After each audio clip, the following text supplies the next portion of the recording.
Bạn muốn hẹn hò thay đổi giờ phát sóng với khung giờ mới là 17h50 thứ bảy và 22h30 thứ hai hàng tuần trên kênh HTV7 và YouTube MCV Media. Kính mời quý vị khán giả đón xem. Hình ảnh rất đẹp đó là mình gắn ở đâu người nè? vợ ngồi coi người đàn ông xe chỉ luồn kim giá áo. Chắc cũng 30 năm tôi chưa đụng tới cây kim chỉ. Chào chị. Rồi đó. Nãy giờ thì tôi cũng nói rồi thì thấy cháu thật hiền, Dạ. thật thà. Dạ. Nên là nếu được thì chúng nó cho nhau cái cơ hội để tìm hiểu. Dạ. Rồi còn mọi chuyện thì để Đúng tụi rồi. nó tự quyết. Dạ. Đúng rồi, em cũng nghĩ như chị vậy thôi. Kệ nó đi, giờ kệ nó, con nó ấy thì mình phải lo cho nó chứ sao, giờ nó cũng lớn tuổi rồi. Dạ. Rồi, cảm ơn hai bà mẹ.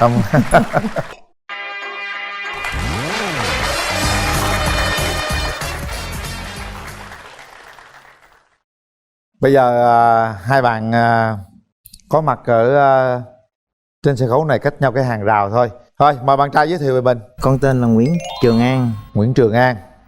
Năm 94, 27 tuổi. Cũng 27 ha. Trường An làm gì? Con nhân viên may mặc ở nhà. May hả? Dạ.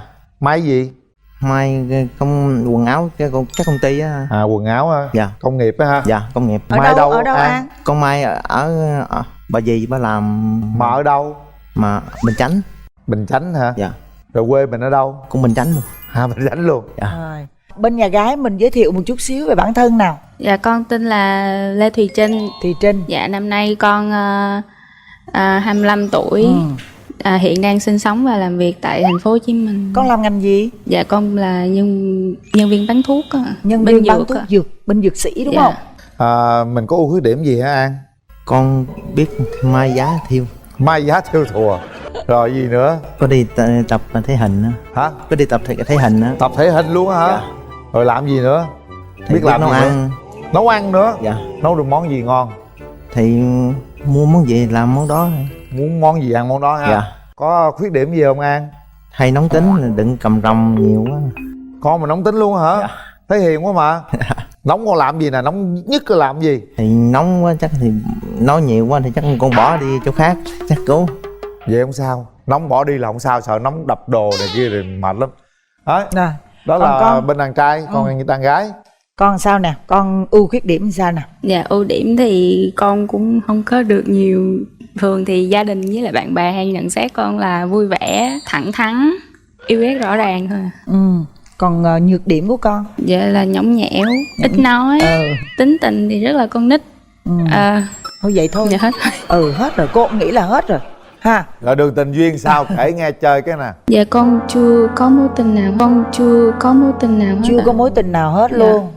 Trời, dễ thương Chưa không? có đơn phương ai chưa? Dạ chưa. Chưa luôn. Dạ. Lý do tại sao vậy? Con xinh xắn như vậy tại sao con khó quá hay sao, hay là con kén chọn kỹ? Dạ không, tại cũng một phần là do tính con ít nói, với lại cũng không có kiểu như là chưa có nói hết được những cái gì mình suy nghĩ á. Với lại con cũng hơi tự ti về bản thân. Con tự ti cái gì? Con nghĩ là con tự ti cái gì về bản thân mình? Dạ là con cũng về mái tóc nhiều khi con cũng không được giống như những người bạn khác đó. Ủa? Cái mái tóc thì nếu mà mình không thích ngắn thì mình để nó dài ra thôi chứ. Dạ tại con để tóc dài cũng được. Nhưng mà con có biết cái mái tóc ngắn này của con nó rất hợp với khuôn mặt của con không? Rồi có thương thầm ai chưa? Có rung động, có sao xuyến với ai chưa? Dạ chưa. Chưa luôn. Coi phim ảnh có thích diễn viên Hàn Quốc nào không, hay là diễn viên Mỹ nào không? Dạ có. Ai? Phúc Xác Minh. Hả? Cái chú đóng Logan á. Logan người sói á. Làm gì có mà Việt Nam luôn. Rồi trời đất, vậy con thích như vậy đó hả? Để cô qua cô coi thử bên kia nha, coi có cái nét nào giống chú đó không. Người sói của tôi đâu. Con chào con không chân. Hiền khô à, đâu có miếng sói nào đâu ha. Có mấy mối tình rồi kể với con dân nghe đi. Con cũng chưa có mối tình nào hết. Con chưa có mối tình nào luôn? Dạ. Vậy đó hả? Lý Dạ. do tại sao vậy? Thì công việc con tru bu quá, con không có đi tìm hiểu được ai hết. Vậy đó hả? Dạ. Con mai giá thiêu thùa suốt ngày mà. Thì thương không? phụ cho cô mà. Hàng xuất khẩu mà tới mùa một cái là khỏi ngủ luôn, chứ đừng nói là đi Đúng rồi. chơi đúng không? Dạ. Rồi cái mẫu người mà con muốn là như thế nào? Hiền là được rồi con. Hiền là được hả? Dạ. Ôi con nhà gái tôi nó dễ thương như Nhà thế trai này cũng mà hiền. nó Dạ. mặc cảm về cái mái tóc nè. Ông coi cái mái tóc vậy mà nó mặc cảm là sao trời? Đâu có đâu, đẹp mà. Trời đất Có ơi, gì mặc cảm đâu. mắt cứ con rất là đẹp luôn. đặc trưng như thế mà. Con là lạ đó, Ừ. nghĩa là độc lạ luôn. Cái đó cô nói nghiêm túc. Rồi bây giờ á là con thích một cái người chồng lý tưởng như thế nào? Đầu tiên là quan trọng nhất là phải chung thủy. Chung thủy, Dạ. Biết có trách nhiệm với gia đình. có trách nhiệm. Dạ. Chung thủy không? Có Trách nhiệm không? có trách nhiệm chứ. Trách nhiệm luôn ha. Thì Thiệt luôn rồi. Đó, khỏe rồi đó. Mình không thích điều gì ở đàn ông. Dạ là hút thuốc, Có hút thuốc không? không con hút thuốc. nhậu nhưng mà cũng đừng có nhậu nhiều quá, kiểu như là nhậu xã giao thôi. Có nhậu không? Cũng có nhậu một ít. Xã giao thôi ha. Dạ. Được chưa? Dạ được rồi. Được rồi ha. Về Này tính con đi tình với này kia ai? được rồi đó ha. Con đi với ai vậy? Dạ con đi với mẹ và dì. À, có mẹ có gì? Mừng quá. Chào chị Hồng Vân, chào anh Kiền Linh, chào tất cả mọi người. Thì tôi là mẹ của Thị Trinh. Thì như cháu cũng chia sẻ thì đúng là cháu thì nhát lắm. Thì từ khi cháu đi làm giờ thì cũng đỡ hơn chút đó, mới được nói được như vậy. Ở nhà thì cháu sống rất tình cảm. Nhưng mà chỉ có cái điều là cũng nhõng nhẽo dành luôn cả phần của em nữa. Cô Còn thấy- về bên bạn trai này thì mẹ thấy bạn trai hiền, chất phác. Cái đó là ý kiến của mẹ thôi, còn tất cả chút nữa gặp nhau thì tùy thuộc vào con nha. Dạ. Dạ cảm ơn. Rồi, cảm ơn nhà gái. Trai đi với ai? Con đi với mẹ. À, có mẹ nữa Mẹ hả? luôn. Rồi. Rồi, hai bà mẹ đưa con đi gặp gỡ Bạn ngày mới đầu hẹn tiên hò, ha. đi Bạn hẹn mới hẹn hò. hò. Cưng ghê. Chào cô em Dân với anh Quyền Linh. Mẹ thấy con rể tương lai, Có Quỳnh gì? con dâu tương lai được không? Dạ em thấy gì cũng được đó, mà thì tùy hai đứa nó thôi chứ em không biết. Thì nó quen thì sao thì em theo ý kiến của nó. Có nghĩa là con đặt đâu là mẹ ngồi đó đúng không? Tại vì cái thằng này thì nói chung nó cũng hiền lắm, nó lo làm không mà nó không đi chơi bời với ai hết á. Bởi vậy bây giờ hai mấy tuổi rồi mà chưa có mối tình nào hết trơn á. Giờ nè, sẵn đây có bài xui tương lai đó, bà ngồi đằng kia nói với bà mấy câu đi. Nói thôi, sẵn đây nếu tụi nó hợp thì chị cho hai bên quen nhau rồi mình tính sau đó. Bây giờ ví dụ nếu chị đồng ý á, thì cho hai đứa nó quen tìm hiểu đi. Thì trong ví dụ 5 2 năm gì đó thì cưới cũng được. Rồi hai người đứng nhau đối mặt nhau nói rồi chào chị xui tương lai đi. Chào chị. Rồi đó.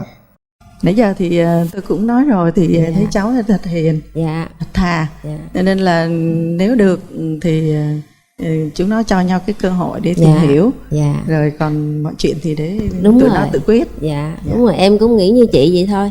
Kệ nó đi, giờ kệ nó, con nó ấy thì mình phải lo cho nó chứ sao, giờ nó cũng lớn tuổi rồi. Dạ. Dạ. Rồi, Rồi. cảm ơn hai bà mẹ. Không. Con mở rào đi Mở rào. cho hai trẻ nó gặp Vậy đi. đi. Mở rào.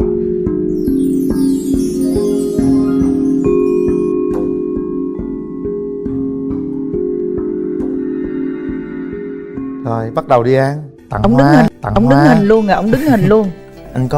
Anh có món quà với một cái Thôi áo mình sơ nhận mi trước nha. đi con. Mới mai tối hôm qua. Dạ em cảm ơn. Em có. Em có thích cái bông nào anh nên kết đây luôn cho em. Rồi, Dạ. cái con mở cái áo Trời coi. ơi. Không Trời mở ra ơi, coi giỏi nào. quá.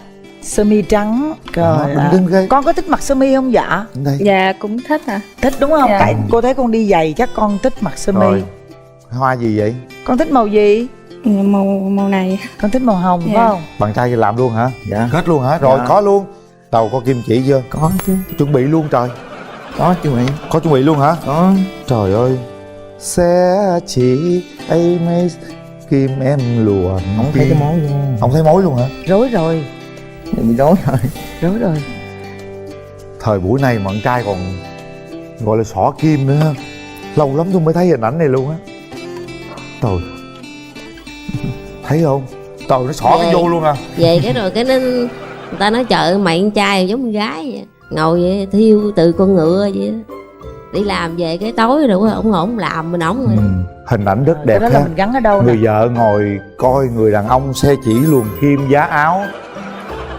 Chắc cũng 30 năm tôi chưa đụng tới cây kim chỉ. Là mới may tối hôm qua luôn á hả con? Dạ. Con mới Rồi con mai canh tối cái qua. size đúng không ta? Con mai từ 55 tới 60 kg. Kệ. Tối cứ vợ ngồi coi tivi, chồng mai giá. Rồi, được rồi. Tạm vậy đi. Đó, thử xỏ hai cái tay vô coi. Đó, để sơ sơ xem nào.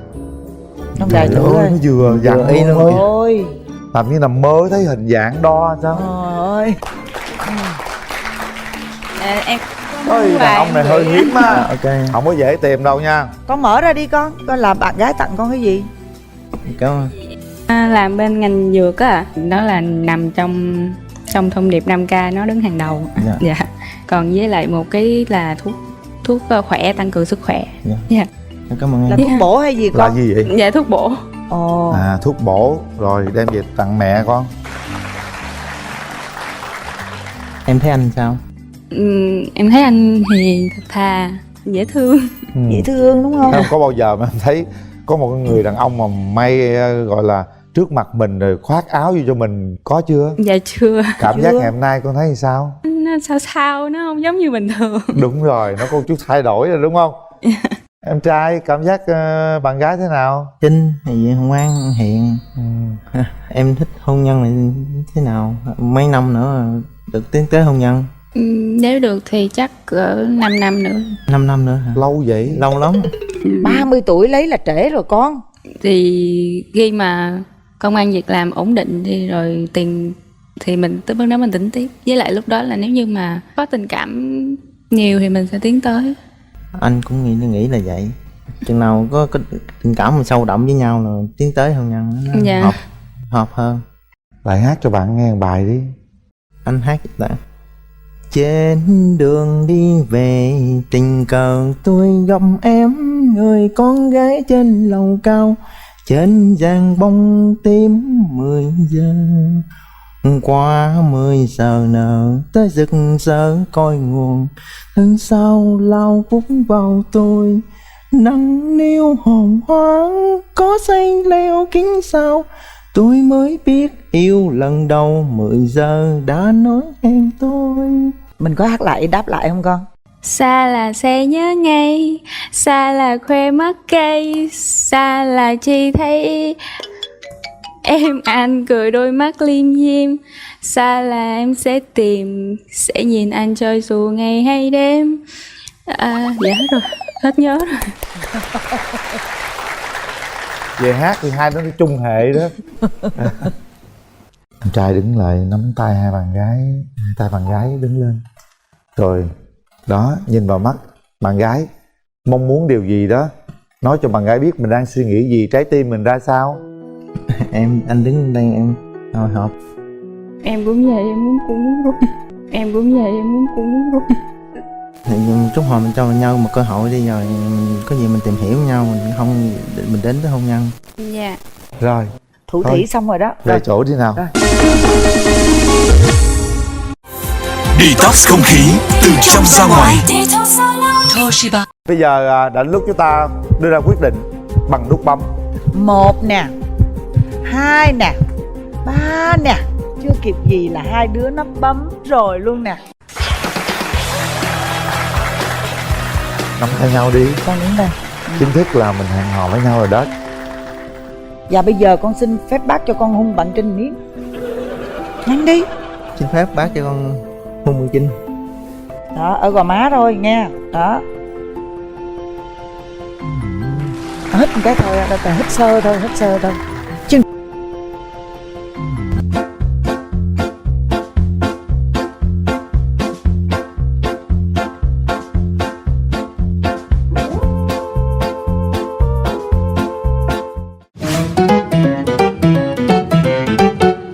Dạ, cảm xúc của em trước khi em ghi hình là em muốn run.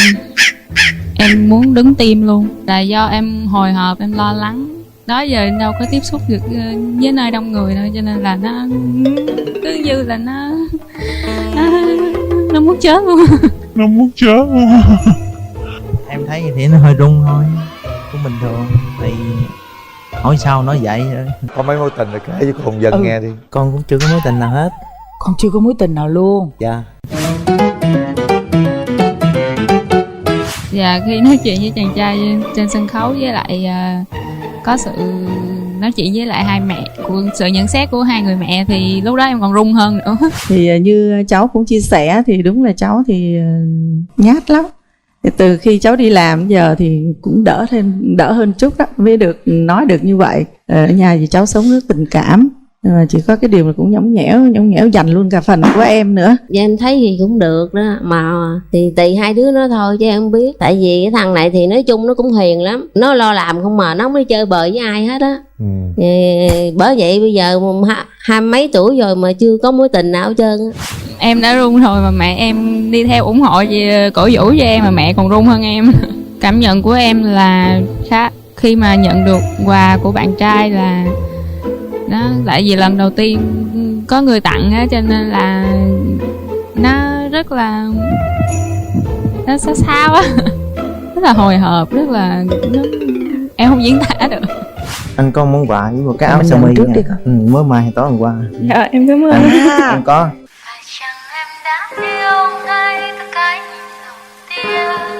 Bình thường ở nhà là em không có thêu thùa may vá được, em không có khéo tay trong cái đó. Còn mà khi mà em thấy anh đứng lên mà thêu thùa may vá mà vậy thì nó cũng là lạ.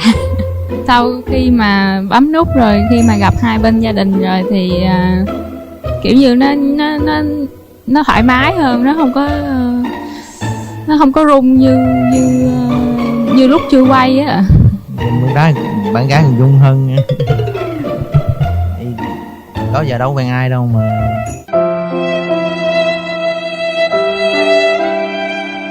Nụ hôn này chắc là người đầu tiên đã trao cho bạn Trinh này luôn.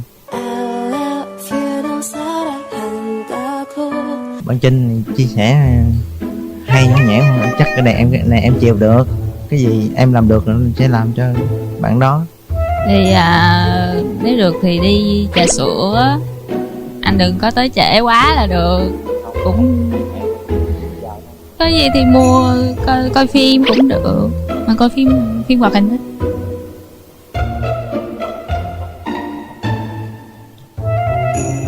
Em thích coi phim hoạt hình thích. Em khiến anh chết mê dạ, trông cứ như búp bê nè. Bạn gái nói là bạn nói không nó biết bệnh gì mà nó rụng tóc. Em không có quan trọng là hơi rụng tóc hay là không rụng tóc, đó là chỉ là một cái cơ thể người nào cũng phải có một giai đoạn bệnh đó thôi, không quan trọng với em. Con cũng hơi tự ti về bản thân con, cũng về mái tóc nhiều khi con cũng không được giống như những người bạn khác. Khi Trinh nói là em cũng bất ngờ, và em của nó không có gì hết, cũng bình thường thôi. Ngoại hình cao 1m70, nặng 70kg. Ok chưa anh Vân? Anh bên đây ảnh cũng nhẹ nhàng ha. Cái tướng thì cũng đẹp trai nha, chứ không phải giỡn đâu nha. Cao không? Hả? Bên này hơi cao à? Em mét mấy? 8 Mang giày lên 7 mấy. Anh ơi em mang dép. Không sao. Em mét nhiêu? Em có 1m56 à chị. Ôi trời. Mời nhà trai. Thôi ngồi đi em trai. Xin mời nhà gái.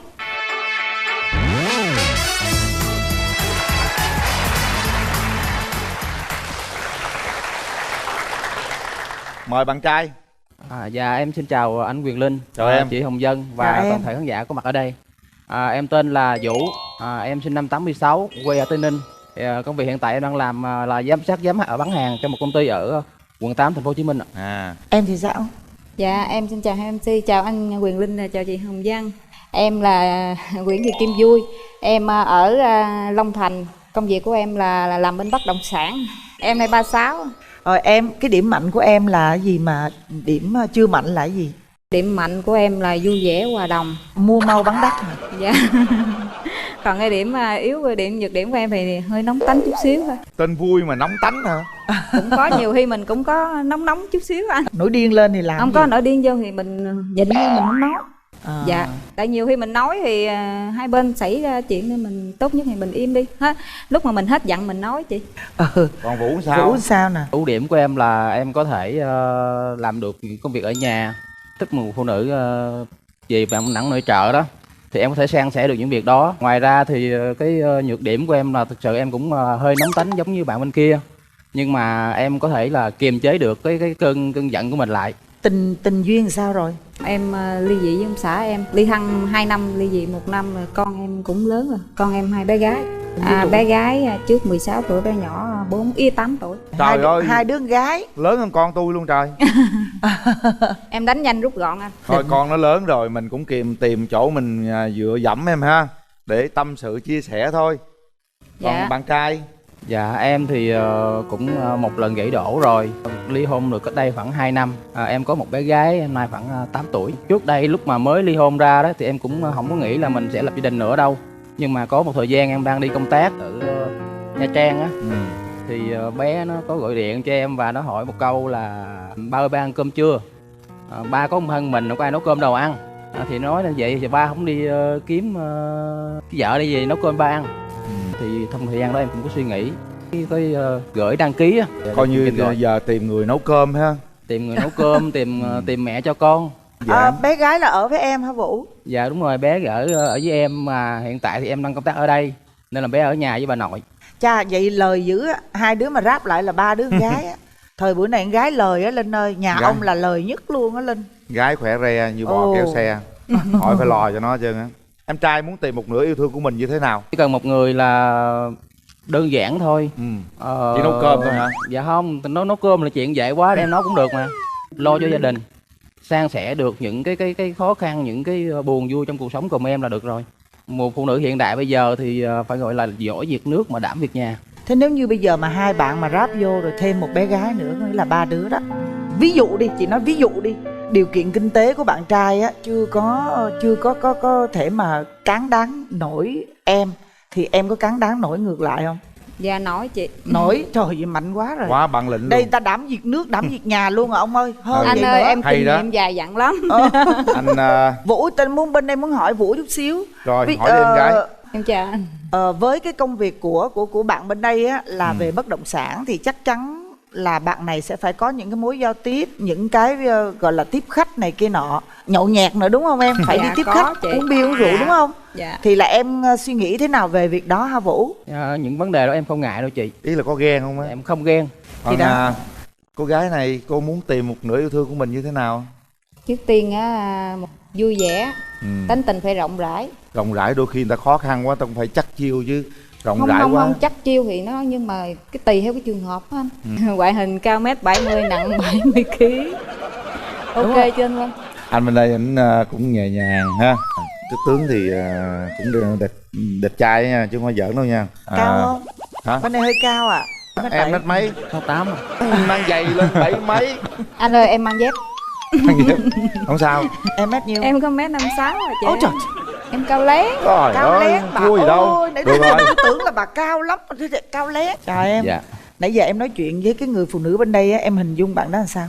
Em hình dung bạn này là một bạn rất là bản lĩnh, đơn thân mà có thể nuôi được hai đứa con mà để khôn lớn, không phải là đơn giản đâu. Chị nói cho em biết mà em mở rào một cái em nhìn cái bộ móng tay thôi là em biết không đơn giản rồi. Bộ móng tay dữ lắm luôn hả? Nhìn Về- móng tay là thấy biết cào cấu rồi ha. Về mọi thứ đó. Em đi với ai vậy? Dạ em đi với lại em đồng nghiệp. Dạ con chào chú Quyền Linh và chào cô Hồng Vân. Anh Vũ làm trong công việc thì rất là năng động và siêng năng, mà còn được cái tính giỏi với nước và siêng việc nhà. Anh Vũ làm cơm rất là ngon. Vũ anh thấy chị bên đây cũng dễ thương, hợp với anh, cũng có chí giống như anh. Rồi cảm ơn em. Em đi với ai vậy? Đi với bạn em. Em chào anh Quỳnh Linh, chào chị Hồng Vân, Chào em. chào mọi người. Em thấy anh trai bên này á, thì là vui vẻ, có hoàn cảnh như vui. Nên em mong hai người cho nhau cơ hội. Rồi. Bây giờ tôi mở rào cho hai Mở bên rào gặp ha. mặt nha. Rồi. Mở rào. Đang mua miếng đất bên đó nha. Nào thoải mái lên Vũ, vui lên, cố gắng mua được đất nào. Bắt đầu đi Vũ. Có con quạt. Dạ em cảm ơn anh. Anh ơi em á là bên đất động sản, em tặng anh cái món quà này. Nhưng mà ở dưới em là cũng ở khu vực Long Thành bò sữa rất nhiều. Thì em tặng anh sữa, mà khi nào mà anh thiếu sữa anh cứ kiếm em. Trời ơi. Trời ơi hay quá. Thì trước khi mà bạn mở món quà em cũng chia sẻ luôn. Món quà của em nó sẽ là gồm là 2 quyển sách. Một quyển thì để dành cho gia đình trong quá trình mà nuôi dạy con cái. Một quyển là dành bên kinh doanh. Nói chung là em muốn một người phụ nữ của em là hoàn hảo. Đó nè Vũ ra Vũ lấy này, Vũ nói là cái nào là dành cho gia đình, cái nào là dành cho em nè. Đó, mở ra nè. Quyển sách. Anh gói kỹ quá. Rồi em cảm ơn. Trong cái quá trình nói chuyện thì em thấy anh cũng cái hoàn cảnh cũng giống em. Riêng em á, thì cái công việc của em á, thì em hỏi anh là nhiều khi em phải đi ngoại giao rất là nhiều, nhưng mà em cũng biết nhậu. Nhưng mà anh có nhậu không? Nhiều khi cái công việc của anh cũng phải có, phải không? Đúng rồi. Có ghen không? Nhiều khi cũng phải ghen phải không Quyền? Ghen ở đây không phải là mình lồng lộng lên. Ví dụ như trong lòng mình cảm thấy không thích điều đó thì mình sẽ nói lại. Anh hai là khuyên là lên đây nhớ dắt rể về cho tao nha. Mà em thấy về. Thì thôi nãy giờ nói chuyện thôi anh về phe em đi. Mình thấy mình cũng có hợp phải không anh Linh ha? Hợp đó. Hỏi coi bạn gái đâu rồi hẹn tuần gặp mấy lần. Rồi bo coi em bán đất ở đâu đi phụ cho, thí dụ vậy. Chắc em chuyển qua em nghề em bán đất luôn á anh. Chuyển đi em. Rồi hai chồng đi nhậu luôn chứ để không hỏi mất công ghen tuông. Em là chú vậy không bán đất, em bán thứ khác không à. Mà giờ chị muốn bán đất. Thôi giờ anh bán thăng cho em đi. Hỏi có bán đất không anh? Cái công việc của anh á, một công việc giám sát thì nói chung công việc nó không có chiếm nhiều thời gian. Bên công việc của em á thuận lợi á thì anh nghĩ là một tuần mình có thể gặp nhau được mấy lần. Cái công việc của em á, bên em thì nó rất là thoải mái thời gian, không có gò bó thời gian, nên lúc nào anh hẹn hò em cũng sẽ sẵn lòng. Một tuần chạy xuống 5-6 lần quá. Cũng không xa đâu, đâu đi có qua xa cao đâu. tốc cái là tới. Nhưng mà được cái là Tây Ninh quê ngoại em đó. Nếu mà em với anh đến cái bước lấy nhau thì em với anh sẽ về bên anh hay là như thế nào? Tại vì trong khi đó em cũng có nhà riêng. Cái quan niệm của mình đó là không có quan niệm là buộc là phải ở rể hay là làm dâu. Cuộc sống hiện đại mà, nơi nào mà điều kiện mình phát triển được thì mình ở nơi đó thôi. Bây giờ mình giao lưu văn nghệ chút đi. Hát thì em không hát được. Em xin phép có một cái đoạn bình luận thể thao. Dạ. Xin chào quý vị khán giả. Chúng ta đang đến với trận bình luận bóng đá giữa hai đội giành cúp dép tổ ong. Với hai đội là bên đàn gái và bên đàn trai. Bên đàn trai là gồm anh Quyền Linh và anh Vũ. Bên đàn gái là chị Vui và chị Hồng Vân. Tại bây giờ thời điểm đang là phút thứ 90. Thời gian đang dần về những phút cuối cùng. Anh Vũ chuyền bóng cho anh Linh sút không vào, bóng quay ngược ra và bóng đã dội vào mông của anh Linh, bơi vào lưới, ghi một bàn thắng rất ngoạn mục. Bóng dội vào mông hả? Bên Quyền Linh nó bị lủng lưới. 3 dép tổ ong ngoài ngoài. Quyền Linh bóng bay ra ngoài không luôn. thể giữ nổi khung Và thành. cuối cùng là đội của anh Quyền Linh đã giành được một chiếc cúp và phần thưởng là 2 đôi dép tổ ong. Màu hồng với màu đỏ. Rồi em gái có bài gì hát tặng ca hát đời em hát một khúc tặng anh ha. Thôi bài sôi động đi ha. Đứng lên đi, đứng lên đi. Đó. Vũ đứng lên cùng nhún nhảy với bạn luôn. Mạnh mẽ lên đó, thoải mái lên nào. Rồi mùa xuân đến khắp trời, nhảy lên. Nắng vàng còn gọi mùa xuân đến với đời, thì em ơi xin người chớ lo âu, vì cuộc đời còn bao nắng ấm. Sông vang còn gọi bờ cát trắng biên chiều, nước vàng còn một màu xanh biếc thơ nào. Dòng sông xưa văn ngàn năm trôi mãi trôi hoài về biển lớn. Thấy không? Sôi động liền thấy không? Rồi. Bấm nút là trao duyên, là hướng tới một tương lai tốt đẹp. Chuẩn bị 1 2 3. Hết thời gian. Rồi. Chúc mừng. Chúc mừng hai bạn. Vũ vui, chúng ta có thể nắm tay nhau. Thôi ôm cái đi anh, hỏi nắm. Đúng rồi. Đó, thấy chưa? Đó phải cá tính vậy mới được. Cô hãy hứa gì với Vui đi. Anh xin hứa anh không phải là người đầu tiên đến với em, nhưng mà anh hứa anh sẽ là người cuối cùng ở lại trong cuộc đời của em. Hay quá. Hung luôn đi em, hung luôn. Lại ngôn tình. Chơi luôn. Ủa? Mà cái này là ôm rồi hung. Ok. Cố gắng bổ trợ cho nhau một cái người. Chúng tôi sẽ gửi. Trong mày không sấy đuôi. Gì? Sấy đuôi gì nè, thấy không? Sấy cái đuôi lên vậy nè Linh. Rồi yêu cầu lạ rồi rủ là ta những chân người đó mày. là thường là chân mày tướng đó nha. Đúng rồi, chân mày sấy đuôi. Thì người ta không thích lấy quan chức. Cười quá. Ta thích lấy người bình thường thôi. Ở Khánh Hòa Trúc ở chỗ nào? Dạ em ở Cam Ranh, ngay thành phố Cam Ranh luôn ạ. Anh ở Nha Trang hả? Đúng rồi. Trúc có ý định muốn về gần nhà làm. Nếu mà ở quê có công việc tốt á, thì cũng sẽ suy nghĩ là về quê. Hai đứa đã chính thức hẹn hò với nhau đó.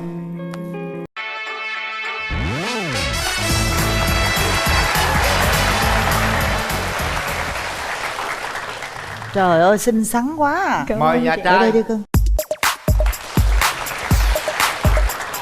Rồi, mời đi em trai.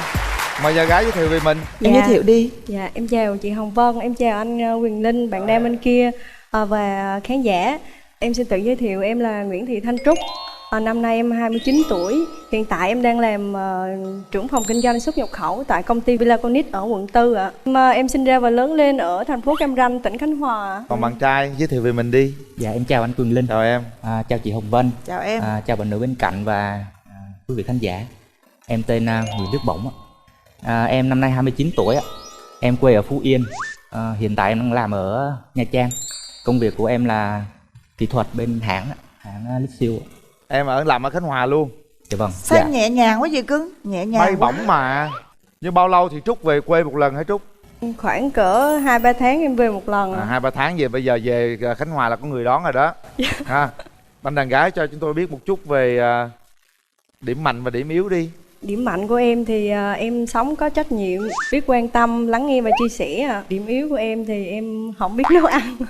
Em có kỹ tính không? Rồi khó tính không?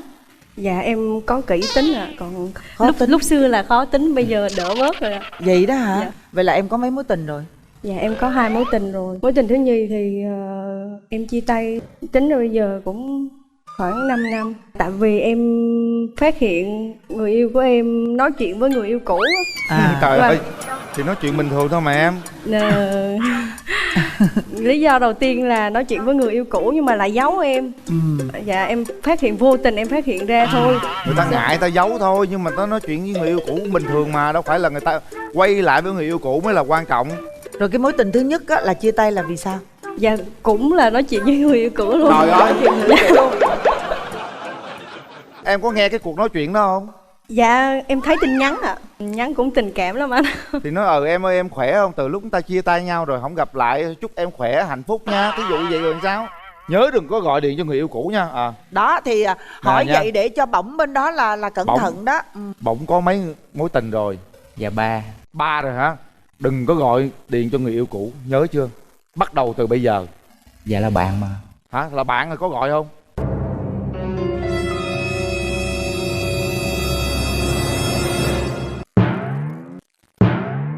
Không hả? Sao? Em điểm mạnh điểm yếu em là gì Bổng? Em có tính hài hước nhưng mà với người bạn của em thì em hài hước. Còn lên sân khấu em hơi ngại. Em ích kỷ quá, em chỉ hài hước với bạn em thôi à? Phải hài hước với tất cả mọi người đúng không, cho nó vui. Dạ thì khi mà thân nhau thì em mới thân nhau hả? Còn sao trước cái là ngại đúng không? Dạ vâng. Điểm yếu của em là khi mà em gặp một cái chuyện gì đó tim em đập nhanh là em bị chảy nước. Chảy nước hả? Ra mồ hôi tay. Ra mồ hôi, nó ra mồ hôi. Tưởng tôi giật mình nghe, tưởng chảy nước gì. Tôi tưởng tè dầm không. Sau 3 mối tình đó thì em rút ra một bài học kinh nghiệm là gì? Là lỗi là do ai? Em chưa biết quan tâm bạn nữ lắm. Đó, cái đó rất là quan trọng nha, chưa biết quan tâm. Rồi bây giờ là em ổn định chỗ Khánh Hòa chưa? Dạ ổn em định. còn muốn đi đâu nữa không? Dạ không. Vậy là lấy vợ phải về Khánh Hòa đúng không? Dạ. Rồi. Bổng ơi, mà 3 cái người bạn gái của em á là em còn liên lạc với người ta không? Dạ tất cả đều là bạn của em. Nghĩa là có liên lạc. Trời ơi, có nghĩa là sao? Là bây giờ 3 người đó đều là bạn của em hết hả? Dạ vâng, ví dụ có thể bạn ở Sài Gòn thì có thể gặp nhau uống cà phê là bình thường. Trời, gọi điện mà còn bực mình đừng chịu một cái. Trời. Dạ. Mà làm gì cái đàn gái. Trời ơi. Trời con gái. Đó, bởi vậy tôi cố gắng tôi hỏi, tôi Trời cố ơi, gắng tôi. anh nói em nghe nè, gọi điện cho người yêu cũ hay là uống cà phê người yêu cũ hay là trò chuyện yêu cũ, chuyện nó cũng bình thường mà em gái. Không có bình thường. Sao bình thường? Không.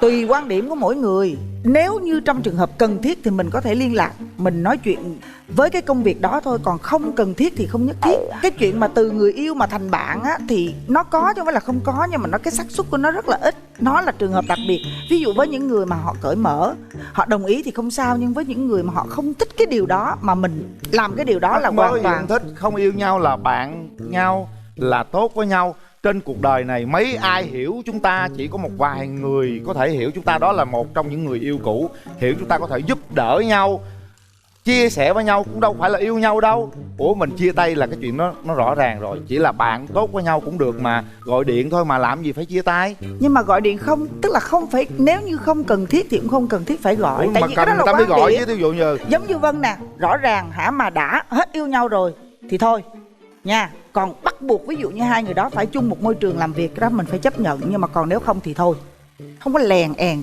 Đàn ông mấy người á, tôi nói thiệt, không có lèn èn. có những cái điều mà say nắng tầm bậy tầm bạ, rồi say mưa, rồi say gió, say đủ thứ chứ không phải là say nắng không. Không có say được. Người ta nghĩ là đó là người bạn tốt thôi. Trở thành người bạn tốt thì nó giúp ích tốt cho chúng ta thôi chứ có gì đâu. Thực sự Vân nói cho Linh nghe, cái đó là Linh thôi. Linh không phải nói riêng cho Linh, Linh nói cho nhiều người. Con nói không phải là ai cũng như Linh cả, hiểu không? Tại vì nếu mà tốt nhau quá, bỏ nhau làm chi vậy? Thì lúc đã đó vừa yêu nhau, vừa tốt với nhau, vừa là bạn tốt với nhau được, thôi bỏ nhau làm chi? người ta không hợp nhau một vài vấn đề, nhưng mà người ta vẫn hợp nhau vì bạn bè có thể giúp nhau trong cuộc sống. Tại vì mình trong cuộc đời mình còn rất nhiều bạn, chứ không phải là chỉ có những người bạn đã từng đi qua đời thích mình. chơi với người bạn cũ hơn. Thì đó là quan điểm của Linh. Chính vì vậy mà ví dụ như của nhiều ví người. dụ không có nhiều người giống như Vân là không. Em quan điểm của em sao? Dạ giống chị Vân. Giống chị đúng không? Cái gì tôi rõ ràng cái đó. Tôi là đâu ra đó rõ ràng, mới lèn èn. Không có lèn èn, người ta quan hệ ngoại giao, người ta giúp đỡ nhau trong công việc. Ok, nếu vậy thì tớ với cậu không chung một con đường nhá. Mình vẫn là song song. Ok, mình chỉ là ông mai bà mối thôi. Mình vẫn chơi với nhau. Chứ mình không thể là người yêu nhau được. Ok. Mình vẫn là bạn tốt với nhau, không là gì cả nhá. Rồi nói gì thôi chứ chuyện đó chuyện của em nha. Anh nói vậy nhiều người thôi. Thực ra là vậy nè, gọi không gọi là chuyện của em nha. Nãy giờ chị với anh Linh á là làm cái điều đó để em thấy rằng á là không phải ai cũng nghĩ như mình. Em hiểu ý chị không? Ví dụ như anh Linh nghĩ như vậy, nhưng mà chị không nghĩ giống như anh Linh. Bây giờ em muốn tìm một người yêu như thế nào? Quan trọng về con người, tính cách hơn ạ. Hiền, có phẩm chất tốt, khuôn mặt phúc hậu ạ. Có nhiều người mặt gian nhưng mà cái tâm hồn ta rất là tốt. Hỏi người ta trả lời mà còn la thì ta mình là phân tích thôi mà đâu có la đâu. Ta thích cái nét nhân hậu, ta không thích cái nét phản diện. Nói vậy tội nghiệp, có những người mặt phản diện nhưng mà tâm rất là tốt thì sao? Cao 1m68 trở lên, vừa người, không quá mập cũng không quá ốm, mũi cao, chân mày không sấy đuôi. Gì? Sấy đuôi gì nè, thấy không? Sấy cái đuôi lên nhìn là lên. Rồi yêu cầu lại rồi rủ là ta những chân, người chân đó mày. là thường là chân mày tướng đó nha. Đúng rồi, chân mày sấy đuôi thì người ta không thích lấy quan chức. Cười quá. Ta thích lấy người bình thường thôi. Mũi cao, gương mặt sáng. Mũi cao mặt sáng, chân mày không sấy đuôi. Dạ mũi em thấp. Không thấp đâu. Rồi được rồi. Rồi còn bên đó, bên đây em muốn tìm người yêu thế nào? Tí nữa cái ngoại hình thì em sẽ chiếu lên. Em có làm một cái video ạ. Trời ơi dữ vậy đó hả? Cái đó là em cắt ghép của từng bộ phận của khuôn mặt. Mở rào ra thì em mới chiếu clip và coi giống cái người yêu em không, tưởng tượng em không, đúng không? Còn tính cách thì chỉ cần người ấy thương cha mẹ giữa bên nội bên ngoại. Dễ thôi, mình thương yêu gia đình người ta đã thương yêu gia đình mình thôi. Em đi với ai? Dạ em đi với hai bạn thân của em và hai đồng nghiệp ở công ty ạ. Dạ xin chào anh Quyền Linh và chị Hồng Vân. Em tên là Hương Giang, em là đồng nghiệp của chị Trúc. Thì với em thì chị Trúc trong công việc là một người rất là tỉ mỉ, trách nhiệm, nhiệt tình. Anh này thì nhìn thì cũng mạnh mẽ, chắc là cũng che chở được cho chị của em. Nếu mà có tiến được với nhau thì mong anh là sẽ thương yêu và che chở cho chị của em. Em xin cảm ơn. Cảm ơn em. Em đi với ai? Dạ em đi với bạn của em. Xin chào anh Quyền Linh, xin chào chị Hồng Vân. Thì em tên là Phát. Đây là mấy anh em bạn học chung với Bổng, chơi với nhau cũng hơn 10 năm rồi. Thì Bổng là một cái người mà gọi là rất là đáng tin. Nhưng mà là về mặt giao tiếp á, thì ở trong giao tiếp bạn bè rất là hòa đồng, vui vẻ. Đặc biệt là Bổng hát rất là hay. Đi ra ngoài á, thì giống như là thụt vào á, không có dám nói. Coi như là Bổng đi ra ngoài là thụt vào hả? Nhìn bạn nữ này rất là xinh xắn thì em nghĩ là hai bạn cũng nên cho nhau một cơ hội để tìm hiểu với nhau. Em tên là Phát. Dạ. Hai đứa này chơi chung được á, Bổng Phát. Được. Thiếu đứa học nữa. Phát học bổng. Thôi giờ mở rào đi nha. Mở rào đi. Vấn đề là do em nha. Mở rào. Trúc bổng Phát nha.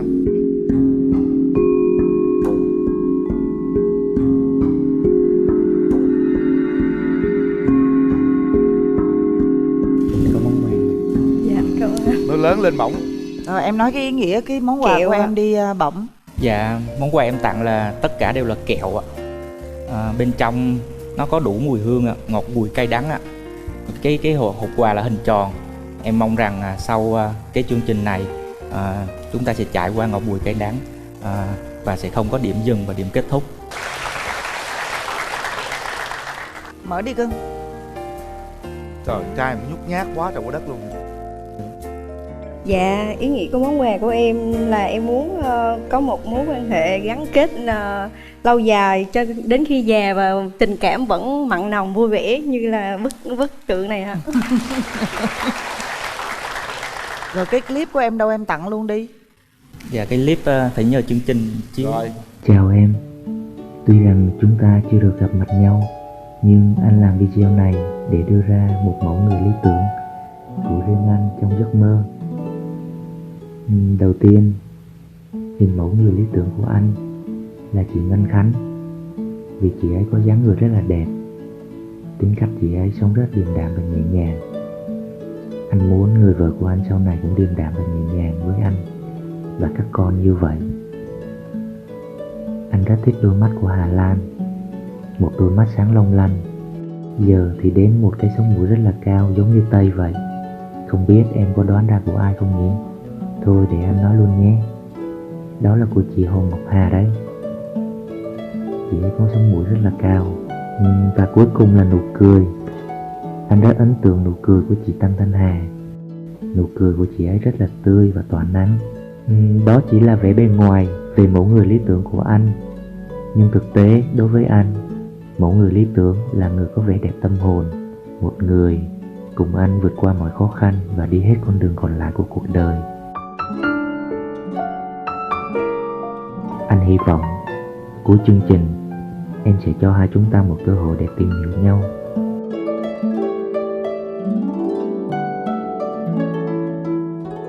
Rồi Trúc, em nói về cảm xúc của em sau khi em xem cái clip của bổng đi. Em có nghe được bạn nhắn nhủ điều gì không? Dạ cũng có ạ. Thì em ấn tượng với cái lời nhắn nhủ của bạn, nhưng mà về cái hình mẫu của bạn thì em hơi lo ngại vì tiêu chuẩn cao quá. Không, cái này cái câu cuối cùng vẫn là vấn đề là tâm hồn. Cái này mà. thực tế chỉ là mình làm cho vui thôi. Nhưng mà cuối cùng quan trọng nhất chỉ là cái tính cách thôi. Dạ. Quan trọng là trái tim mình còn rỗng đó. Trái tim bạn có rỗng hay không? Linh phân tích đi Linh kìa. Cái mẫu hình của bổng là mắt của Hà Lan, mũi là mũi của Hồ Ngọc Hà, dáng là dáng của Ngân Khánh, nụ cười như Tăng Thanh Hà. Thì chị thấy Trúc dạ giống mà. Giống không? Em cảm nhận là bao nhiêu % ở Trúc? Em nói đi bổng. Dạ 95%. 95% thấy chưa? Trúc xinh quá. Trúc hỏi mình trước. Trúc xinh quá, Trúc hỏi mình trước đi kìa Trúc. Anh quan niệm về tình yêu như thế nào ạ? Bây giờ bổng cũng lớn tuổi rồi, cũng 29 thì cũng bố mẹ cũng cần lập gia đình. Tại vì nhà bổng anh chị có gia đình hết thì bố mẹ bây giờ cũng ở con mình à. Nên là bổng cũng mong rằng tìm được một người sẽ đốt cháy giai đoạn tình yêu để đi đến hôn nhân luôn, nếu mà mình hợp nhau. Cười đi bổng, mặt em khổ quá. Em nói em cười mặt em tươi liền thấy không? Cười mặt đẹp trai mà bản lĩnh với sợ, mà mặt không cười mặt thấy khổ lắm. Cười cho chị. Cười thường trực. Trúc cười á rất là xinh luôn á. Em đừng có quạo nha. Cười rất xinh đó, mà quạo là xình đó. Luôn luôn phải cười nha Trúc nha. Dạ. Hai bạn phải cười, hai bạn cười đều vui và đẹp trai đẹp gái hết á. Trúc thấy khuôn mặt bổng làm sao? Cười, em cười đi bổng. Cũng có phúc hậu ạ. Phúc hậu. Ở Khánh Hòa Trúc ở chỗ nào? Dạ em ở Cam Ranh, ngay thành phố Cam Ranh luôn ạ. Anh ở Nha Trang hả? Đúng rồi.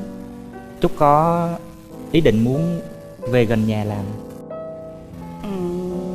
Nếu mà ở quê có công việc tốt á, thì cũng sẽ suy nghĩ là về quê. Tại là công việc của em thì ở trong Sài Gòn nó phát triển tốt hơn ấy. Nên là hiện tại thì em vẫn muốn là duy trì công việc ở trong này.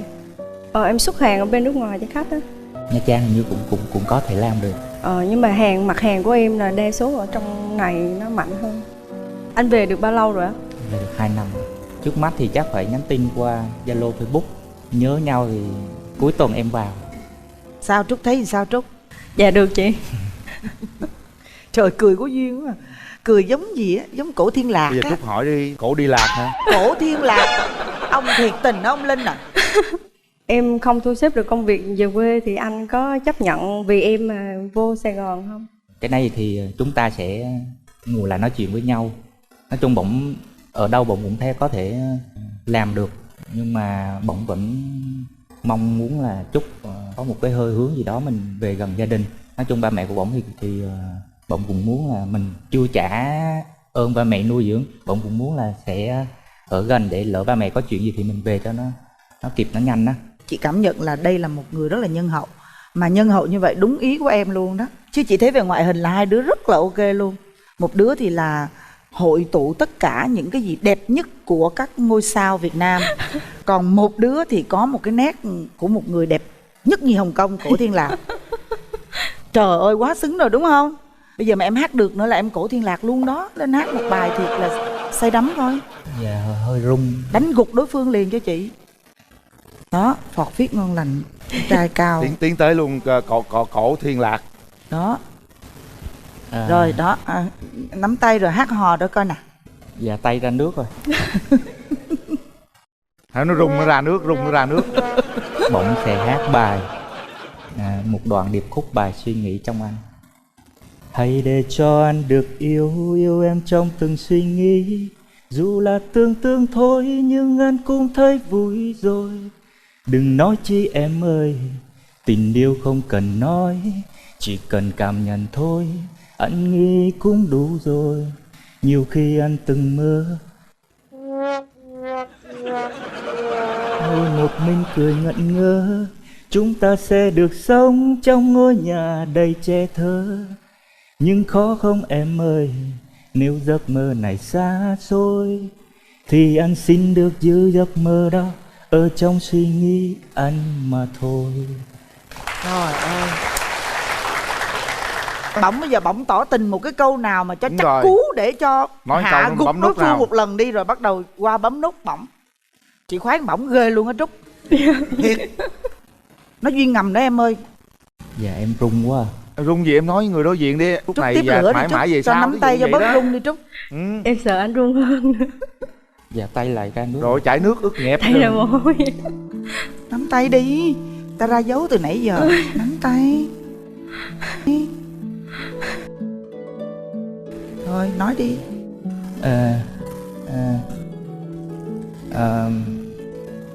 Chúc rất bình tĩnh. Bỗng sẽ cố gắng làm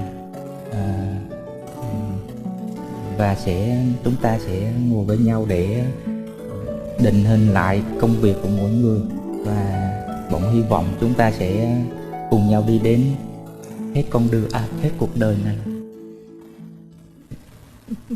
Được rồi, được. Nói gì vậy anh? Cùng nhau. Người ta nói cho đối tượng người ta nghe thôi. Nói cùng nhau đi cuối chân trời vậy đó hả? Rồi thôi được rồi, kệ nó, miễn sao Trúc nghe được rồi. Hãy suy nghĩ cho kỹ, chuẩn bị quyết định sau 3 tiếng đếm. 1 2 và 3. Hết thời gian. Hay quá. Đẹp. Hay quá. Đi. Nắm tay Cưng nhau đi. quá à. Nhìn nó cưng dễ sợ luôn. Chị không biết em có cưng không chứ chị cưng nó ghê luôn á. Nắm tay đi bỗng. Bắt đầu từ bây giờ hai đứa đã chính thức hẹn hò với nhau đó. Trao đổi với nhau cố gắng là về Khánh Hòa hay là về thành phố Hồ Chí Minh để phát triển kinh tế, yêu nhau và chăm sóc mối tình này. Dạ. Hả? Dạ. Dạ không? Dạ. Thấy rung động chưa? Dạ rung. Thích không? Dạ thích. Thích thì hôn cái hôn đầu tiên đi. Mình xin phép nhé. lấy chồng á, biết ăn chơi thì về sau này nó không biết ăn chơi nữa. Bây giờ nó chưa biết ăn chơi mà lấy về nó ăn chơi hơi khổ. Mối tình thứ nhất là kéo dài 7 năm, còn mối tình thứ hai là kéo dài gần 3 năm. Trời ơi. Trời ơi, vậy là cũng 10 năm yêu đương rồi he. 10 năm yêu đương rồi.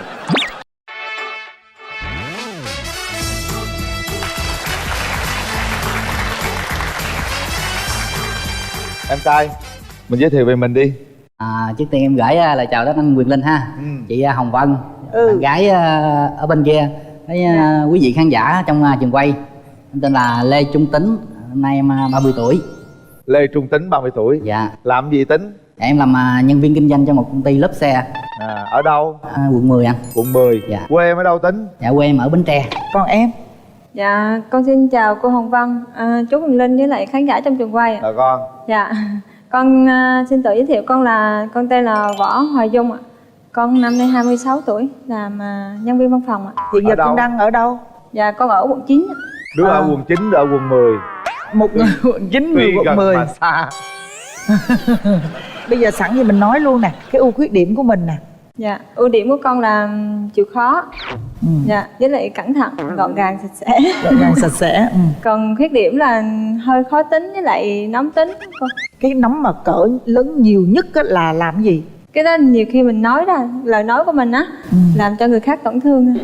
Tức là bằng lời nói chứ không phải bằng hành động đúng không? Dạ đúng rồi. Bạn ơi, bạn nghe không bạn Tính? Dạ nghe, đang nghe. Nghe đó, người ta nói hết rồi đó, rồi tới mình nói đi. Dạ, cái bên em á thì cái ưu điểm của em là siêng năng, ham học hỏi. Còn cái khuyết điểm của em là hay tin người hơi lố. Tin người hơi lố hả? Dạ. Có tiền cho anh mượn vài trăm thôi. Cho mượn là cho mượn liền đúng không? Đúng rồi, nói vậy. Mình nói chút xíu về tình trường của mình đi Tính. Dạ, em thì cũng trải qua 2 mối tình anh. 2 mối tình. Mối tình là thời học sinh. Mấy năm? 5 năm. 5 năm. Mối tình thứ hai? Mối tình thứ hai thì cách đây khoảng 2 năm. Nhưng mà yêu mấy năm á? Yêu cũng là 2 năm. 2 năm? Dạ. Là 7 năm yêu rồi. Dạ. Vì sao phải chia tay 2 mối tình? Dạ, mối tình đầu tiên thì cũng chia sẻ là bạn gái đi lấy chồng. Rồi. Dạ. Mối tình thứ hai? Mối tình thứ hai thì bị người ta bỏ. Ta bỏ hả? Dạ. Rồi đàn gái mấy mối tình rồi? Con trải qua 2 mối tình ạ. Mối tình thứ nhất là kéo dài 7 năm, còn mối tình thứ hai là kéo dài gần 3 năm. Trời ơi. Trời ơi, vậy là cũng 10 năm yêu đương rồi he. 10 năm yêu đương rồi. Tại sao lại chia tay? Dạ, mối tình đầu tiên là quen từ hồi còn đi học sinh á. Xong rồi sinh viên cũng quen, nhưng mà khi mà đi ra làm thì tính tình mỗi người mỗi khác á. Xong rồi ảnh bỏ con. Ảnh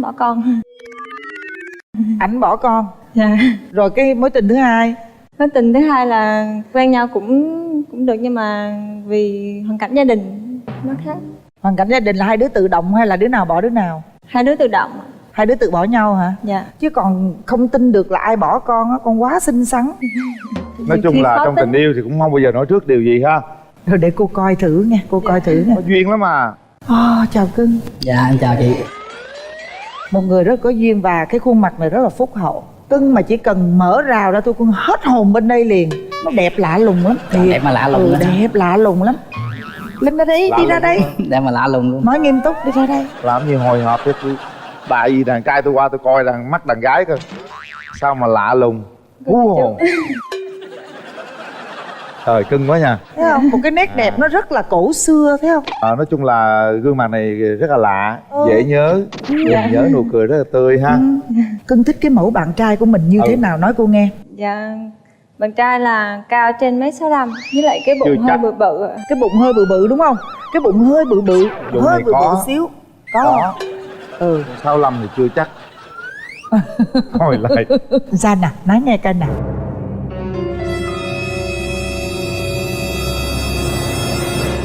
Thiếu 2 phần á. Thấy chưa? Thiếu 2 phần á. Thấy chưa? Đó. Thiếu 2 phần. Dạ. Đó, nhưng mà cái bụng hơi bự bự là có nha. Dạ. Nó bù, còn gì nữa nè. bằng cái sự chân tình, mộc mạc, dễ thương. Dạ. Thích hát nữa. Thích hát. Dạ. Biết hát không?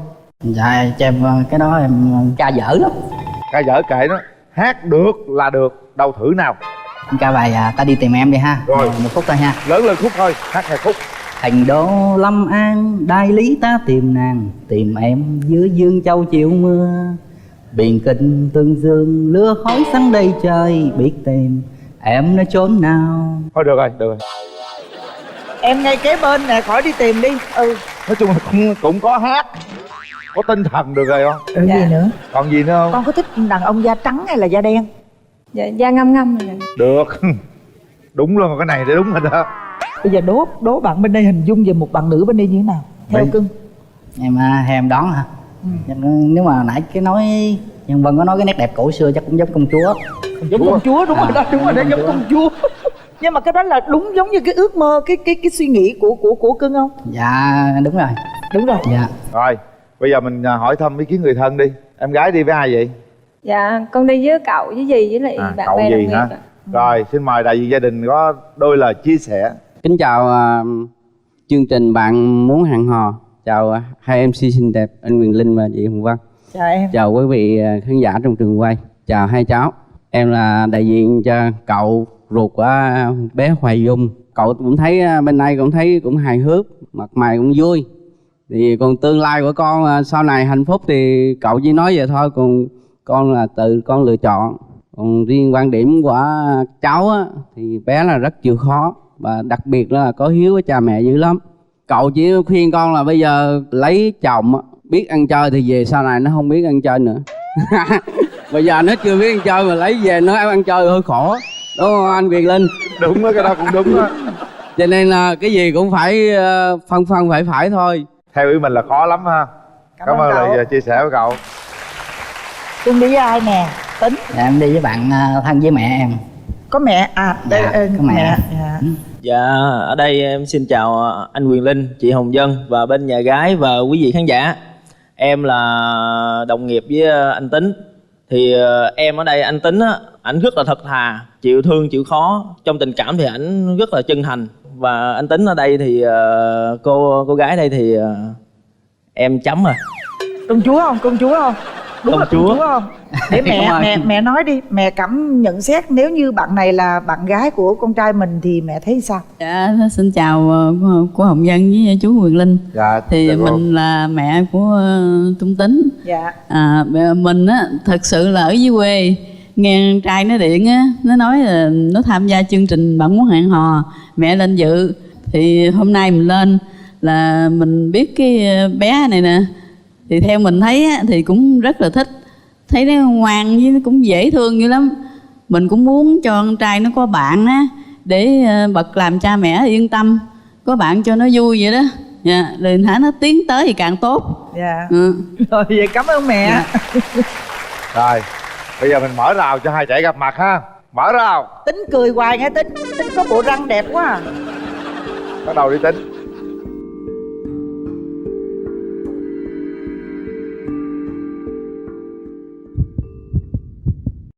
Dạ. Chào em. Rối là Tính rối liền luôn. Đấy, anh tặng em một món quà ha. Dạ, em cảm ơn ạ. Cảm ơn em ha. Dạ. Rồi giờ nè, khui quà đi. Em cho anh hỏi cái cuốn đầu tiên là em tặng anh là có ý nghĩa gì không? Tại vì em đọc thấy cuốn sách này nó hay á. Dạ, với lại nó nói chung là nếu mà quen nhau hay là sau này có cưới nhau thì trong này nó có tư vấn về tâm lý á. Nó chỉ mình luôn phải không? Dạ. Cái em có mới biết tại sao anh tặng em cái này không? Cái này là nước hoa hả? Nước hoa. Dạ. Anh muốn em mỗi ngày đều xịt nước hoa là nhớ tới anh á. Dạ. Về ngồi ha. Đâu? Dạ, em cảm ơn. Con xịt thử có đúng cái mùi con thích không? Xịt thử coi, trời ơi cưng quá à. Được không? Được không? Lúc nó nhỏ bằng tuổi tụi nó, người ta tặng tôi dầu dừa sức không? Không ai tặng nước hoa. Người ta tặng ông hay là ông tặng người ta? Tặng người ta người dầu dừa. Cái cảm giác đầu tiên mà em nhìn thấy anh nó như thế nào? Có cái bụng nó bự. Hả? Cái bụng nó bự. Hóp vô. Ủa nhưng mà nãy con nói là con thích phải không? Dạ. Thích người ta thích. Thích hả? Thích phình ra, phình đúng ra. rồi. Thích có bụng. Nhớ mà, nãy nhớ hết cái bụng mà.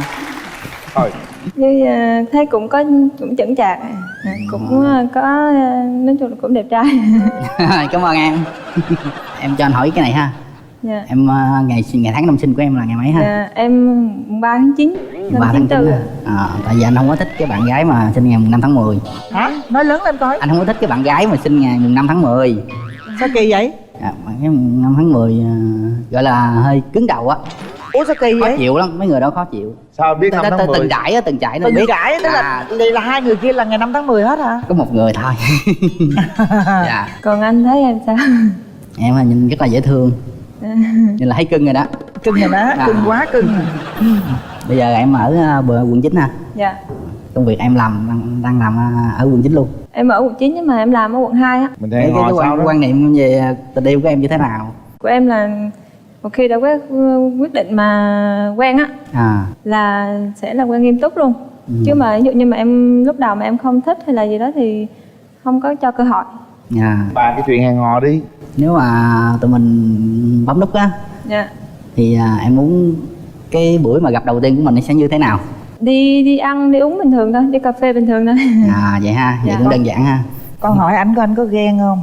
Chứ giờ mình đẹp á là mình sợ mấy người mà ghen dữ lắm, mệt lắm. Rồi anh có ghen không?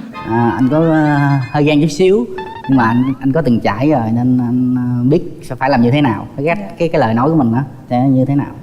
Với công việc á, nhiều khi công việc của em á, ví dụ như cũng có nhậu với công ty đồng nghiệp hay sao đó, anh có thấy con gái nhậu ít thôi chứ không có cái nhiều. tính chất của công việc mình phải chấp nhận. Nó là như vậy. Tương lai mình tính sao, nếu mà hai đứa tiến xa hơn thì mình ở đâu? Cái này Nếu mà hai đứa mình cho nhau cơ hội á dạ. thì em thấy khoảng bao lâu nữa là mình cưới được? Em thì nếu mà hợp với thì tại vì ba mẹ cũng muốn á, thì nếu mà hợp với thì năm này cũng được. Coi cái hợp nhau á là do hai tụi mình thôi, Dạ. chứ không ai sinh ra mà hợp nhau hết. Dạ. Nó là như vậy. Nếu mà tìm hiểu thấy được thì cũng tiến tới cũng được. Tiền bạc thì ai giữ? Tiền bạc đó, nếu mà hai đứa mình cưới nhau á Dạ. thì tiền bạc là em giữ. Rồi con cái quan điểm với con trai con gái thế nào? Em nói đi. Con thì đối với em là trai gái cũng được, có là mừng rồi. Dạ. Dạ. Mấy đứa? Em thì nếu mà kinh tế ổn định ấy thì thích 2 tới 3 tới 4 đứa cũng được. Mình thấy hai đứa được rồi em. Dạ. Bây giờ đó em bước tới, em nắm tay cô ấy mà nói những cái gì đó mà em đang suy nghĩ và mong muốn điều gì đó, để cho hai đứa có thể cảm xúc về nhau. Anh hồi hộp quá không biết nói gì, mà thì ở đây thì cũng chưa có nói được nhiều, mà quan trọng cái thời gian sẽ chứng minh. Dạ. Mình sẽ làm như thế nào để cho bạn gái thấy cũng như em như là như vậy. Dạ. Rồi ha. Từ một cái lần nắm tay này nó có cảm giác an toàn không? Nói chung là cứ cho nhau cơ hội. Dạ. Dạ. Rồi, về vị trí đi. Sau 3 tiếng đếm, chúng ta sẽ quyết định bấm nút là trao cơ hội hẹn hò. Chúng ta đang đối diện với gia đình, bà con, họ hàng triệu khán giả. Mình không thể dối con tim mình được nha. Con tim mình mách bảo thế nào mình cứ làm y như thế. Chuẩn bị 3, 2, 1. Hết thời gian. Rồi, chúc mừng hai đứa. Có fan đó, có fan dễ sợ không? Các bạn đó là rất mong hai đứa nhấn nhấn nút đứa đó. Dạ. Hợp với nhau, hai đứa nắm tay đi. Cái bạn này có duyên lắm đó nha con. Dạ. Bây giờ nè, có cậu như là cha vậy đó, rồi với mẹ luôn. Bây giờ em hứa đi, cậu với bên nhà mình đi là bắt đầu xin phép tụi con hẹn hò với nhau từ bây giờ. Con có lời nói với cậu ha, cậu cũng như cha mẹ. Bây giờ bắt đầu cho tụi con quen nhau, con sẽ cố gắng để mà thể hiện cho em thấy là mình thương, rồi sẽ tiến tới. Nói gì với mẹ đi. Em nói gì với mẹ? Con giờ con bấm nút là con cũng suy nghĩ nghiêm túc về cái giống như là quen nhau là cũng có suy nghĩ nghiêm túc về á. Cũng mong ví dụ sau này mà có nếu mà được làm dâu của bác thì mong bác thương yêu. Mong bác thương yêu con. Nhìn bác hiền hậu lắm á. Bây giờ xin phép cậu cho con bạn gái cái. Dạ, con xin phép cậu vợ cho con hôn em ha. Cậu vợ có đồng ý không ạ? Đó, cậu vợ có đồng ý không? Nó dễ thương lắm á. Dạ em đang làm kinh doanh quán cà phê và tiệm cầm đồ. Chủ tiệm cầm đồ thì theo em thì sao? Ngon không? Ngon. Ngon. Em thì cũng được 3 mối tình nè. Mối dài nhất bao lâu? Hơn 7 năm. Trời ơi. Mối tình đầu mấy năm? Dạ 3 năm. Tình thứ 3? Hơn 5 năm rưỡi. Yêu 10 mấy năm rồi đó. Trời, em sanh ra đời chỉ để yêu thôi đó hả cưng? 11 năm trời yêu. An toàn, hiệu quả, có sẵn trong nhà. Trẻ chống ho cảm, dùng ngay ít nhi. Mời quý vị theo dõi tiếp Bạn Muốn Hẹn Hò. Mời nhà trai. Rồi ngồi đi em. Xin mời nhà gái. Ngồi đi cưng. Rồi bây giờ mời nhà trai giới thiệu về mình đi. Lời đầu tiên em gửi lời chào tới anh Quyền Linh, chị Hồng Vân và bạn nữ bên kia và tất cả anh chị ở khán đài chương trình Bạn Muốn Hẹn Hò này. Em tên là Nguyễn Mạnh Tuấn, năm nay 31 tuổi. Em sinh ra ở thành phố Bà Rịa Vũng Tàu và hiện tại đang làm việc tại thành phố Bà Rịa Vũng Tàu. Em làm gì? Dạ em đang làm kinh doanh quán cà phê và một tiệm cầm đồ. Là một mình anh làm chủ hết luôn á hả? Dạ dạ. Thôi mời nhà gái. Em tên là Phạm Thị Lê, năm nay 29 tuổi. Em đến từ Biên Hòa, Đồng Nai ạ. Dạ hiện tại em là nhân viên văn phòng ạ. Vậy hả? Dạ. Sau này là đi làm bà chủ tiệm cầm đồ hốt tiền thôi.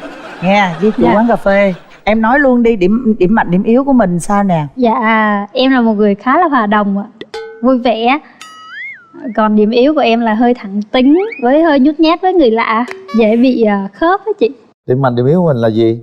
Dạ, điểm mạnh của em là có thể nấu ăn, chơi được tất cả môn thể thao và hoạt bát, nhanh nhạy trong tất cả mọi công việc. Đúng rồi, làm bán cà phê rồi tiệm cầm đồ phải nhanh nhạy đó. Quá giỏi ha. Trước khi em làm tiệm cầm đồ bán cà phê thì em làm gì? Dạ em sinh viên ra trường. Em Ra học trường học Sài Gòn, cũng học Sài Gòn 4 năm. gì? Học bên cao đẳng cơ khí tự động trường Đại học Nguyễn Tất Thành ngay quận Tư. Sao dẫn dắt qua là mở quán cà phê cầm đồ? Quá trình học xong rồi em về quê thì cái cuộc sống nó xô đẩy mình lại làm cái nghề khác. Điểm yếu là gì? Điểm yếu là trong cách ăn mặc thì nó phải phù hợp với em, là em màu hay là cái kích cỡ gì á là hơi khó trong đó thôi. Lựa chọn. Mình có mấy mối tình rồi? Dạ em trải qua tổng cộng là 2 mối tình ạ. Mối tình đầu tiên là từ thời đi học. Dạ mối tình thứ hai thì mới trải qua cách đây khoảng gần 2 năm ạ. Gần 2 năm, lý do gì chia tay? Kiểu hai người chỉ ở các mối quan hệ là đang tìm hiểu thôi ạ, chưa gọi là chưa chính thức ạ. À vậy hả, là Dạ. được mấy năm cưng? Dạ chỉ tầm khoảng hơn 6 tháng thôi ạ. Hơn 6 tháng thôi. Mối tình mà 6 tháng là sáng tháo liền. Em trai em có mấy mối tình rồi? Dạ em thì cũng được 3 mối tình. Mối dài nhất bao lâu? Hơn 7 năm. Trời ơi, dài quá, sao chia tay vậy em? Thì sau này cuộc sống công việc nó hoàn cảnh nó nhiều cái vấn đề nên. Mối tình đầu mấy năm? Dạ 3 năm. Tình thứ ba? Hơn 5 năm rưỡi. Yêu 10 mấy năm rồi đó. trời em sanh ra đời chỉ để yêu thôi đó hả cưng? 11 năm trời yêu. Trời ơi. Trời ơi thiệt. Bây giờ em muốn tìm một nửa yêu thương của mình thế nào? Dạ thì hiền lành và biết ngoan lễ phép, thông minh. Trời ơi nhìn cái mặt si tình quá à. Phong phú về tình yêu ghê luôn vậy đó. Dạ cũng hơi nặng tình. Em mong muốn một người bạn hiền lành đúng không? Dạ. Ngoại hình cô ấy như thế nào? Dễ nhìn. Giờ người ta yêu 3 mối tình nó dài quá rồi, giờ ta chỉ cần đơn giản dễ nhìn thôi là được. Dễ nhìn, nhẹ nhàng, say đắm đó hả? Dễ nhìn nhưng mà nhìn không có dễ à. Là sao, nhìn không dễ là sao? Sao mới là dễ nhìn? Thì đó hỏi đi. Nhìn sao mới dễ? Thì đó người ta đang hỏi nè, đó trả lời đi. Rồi hãy qua bên đây ngó. Để tôi nhìn trước cái đã coi nó có Không. dễ nhìn không. Trời ơi. Bà mối cho Cười nhìn nụ đi. cười tỏa nắng coi. Trời. Ôi có hai đồng Rất điếu là luôn. trẻ trung. Nè, nhìn đi. Cái này dễ nhìn thiệt á. Người gái rất là xinh, mình phải công nhận á. Em gái muốn tìm một nửa yêu thương của mình thế nào? Biết chia sẻ, biết quan tâm, là một tiếp người thuộc về gia đình, biết quan tâm gia đình. Chủ tiệm cầm đồ thì theo em thì sao? Ngon không? Ngon, ngon. Ngon. Ngon. Chủ tiệm cà phê theo em sao nè? Quá ngon. Quá ngon luôn. Có cần dễ nhìn hay là có cần như nào về ngoại hình không? Cái yêu cầu của em. Em bị ấn tượng cái nụ cười đẹp á. Đâu em cười cho chị coi nào. Dạ. Em cười đi, em cười cho chị coi nào. Trời Khó ơi. nha, cười sao đẹp. Em không thích điều gì đàn ông nhất nè? Dạ em không thích tính gia trưởng ạ. Có gia trưởng không? Dạ thì tính em rất hài hòa, rất hòa đồng nên cũng không gia trưởng. Và trong công việc là nó có vấn đề là cái nghề mình thì nó phải là thẳng thắn giúp. Cái nghề này phải không thẳng thắn cũng mệt lắm. Thôi mình hỏi ý kiến người thân đi. Đúng rồi, mình đi vai. Dạ em đi với mẹ và các bạn anh chị ạ. Thôi hôm nay có mẹ đi nữa nè, chào mẹ. Con rể tương lai cô thấy nhìn coi sao? Thì đến đây thì trước mắt là chào hai ông chị. Dạ, chào cô. Rồi là chào các tất cả mọi người đây. Dạ. Tôi thì cháu là út Trước đây nữa thì tôi nói là chưa yêu, mà đến nay hắn không thấy chắc yêu về. Thì tôi cũng cứ nóng lòng nóng ruột lắm. Thì nay thấy là bạn bè thì tiền các bạn bè đi hết rồi. Ít là cũng muốn lấy chồng rồi đó. Cái bạn này thì tôi thấy được. Dạ vâng. Cái nụ cười của bạn này theo mẹ thì có đẹp không? Dạ đẹp. Đẹp đúng không? Cảm ơn cô nhiều. Em trai đi với ai? Dạ em đi với hai người em của em. Rồi. Chào chú Quyền Linh và cô Hồng Vân ạ. Và tất cả các bạn ở trong trường quay. Anh Tuấn thì vui vẻ, hòa đồng, nó rất biết thương người. Nhưng mà cái gì trong công việc thì anh rất là thẳng thắn. Trong tình duyên thì anh hơi lận đận ạ. Em thấy chị này hiền, được ạ. Ok, tiêu chuẩn của anh ạ. Là nhà gái rất là xinh, đàn trai là bấm nút trước khi mở rào luôn. Mở rào để ve cái đi. Bây giờ nếu tôi đàn trai tôi bấm nút trước khi mở rào luôn. Ve cái đi, ve cái đi. Ve. Mở rào. Đó. Mở rào cho hai trẻ gặp mặt đi ha. Mở rào.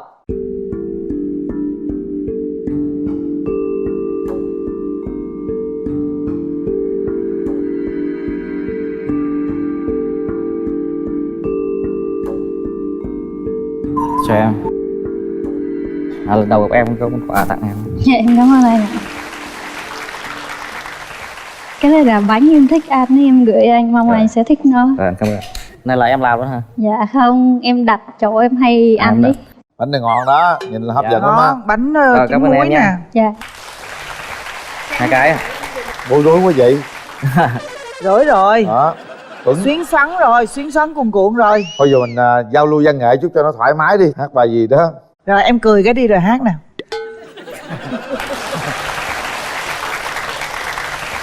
Trong đêm một bàn chân bước bé xíu lang thang trên đường, ăn mặc buồn mệt nhoài của em rất buồn vì em không biết đi về đâu. Vâng. Một bạn gái. Em hát bài Cầu Hôn ạ. Hôm nay em mặc một chiếc váy rất đẹp, đi trên đôi giày mòn gót anh đã tặng. Trên tay em cầm một đóa hoa tú cầu, loài hoa khi xưa anh rất thích. Mình hẹn nhau trên ngọn đồi đón nắng gió, anh có yêu em không? Có muốn về nhà với em không? Tình yêu em say đu lớn, để rồi xa xa ta vẫn có nhau. Dạ vâng. Khen nhà gái đông quá hả? Chào em. Dạ, chào anh. Nhà mình ở đâu? Nhà em ở Biên Hòa, Đồng Nai. Mình đã xuống Vũng Tàu chơi rồi chưa? Dạ cũng mới xuống hồi Tết ạ. Đi với bạn bè? Dạ em đi với bạn bè. Hiện tại mình đang làm công việc gì? Dạ em đang làm nhân viên văn phòng. Anh cứ giống như điều tra xét hỏi thế anh. Dạ. Anh nhẹ nhàng say đắm tí xem nào. Mình cụ thể hơn là cái công việc kia không? Dạ em là nhân viên mua hàng anh. Mình bán vào mặt hàng gì? Sau này anh còn có thể ủng hộ gì đó, hay là em út hay bạn bè gia đình anh gì đó là có thể ủng hộ em được? Dạ công ty em sản xuất chỉ may mặc. Chị may mặc. Okay. Dạ.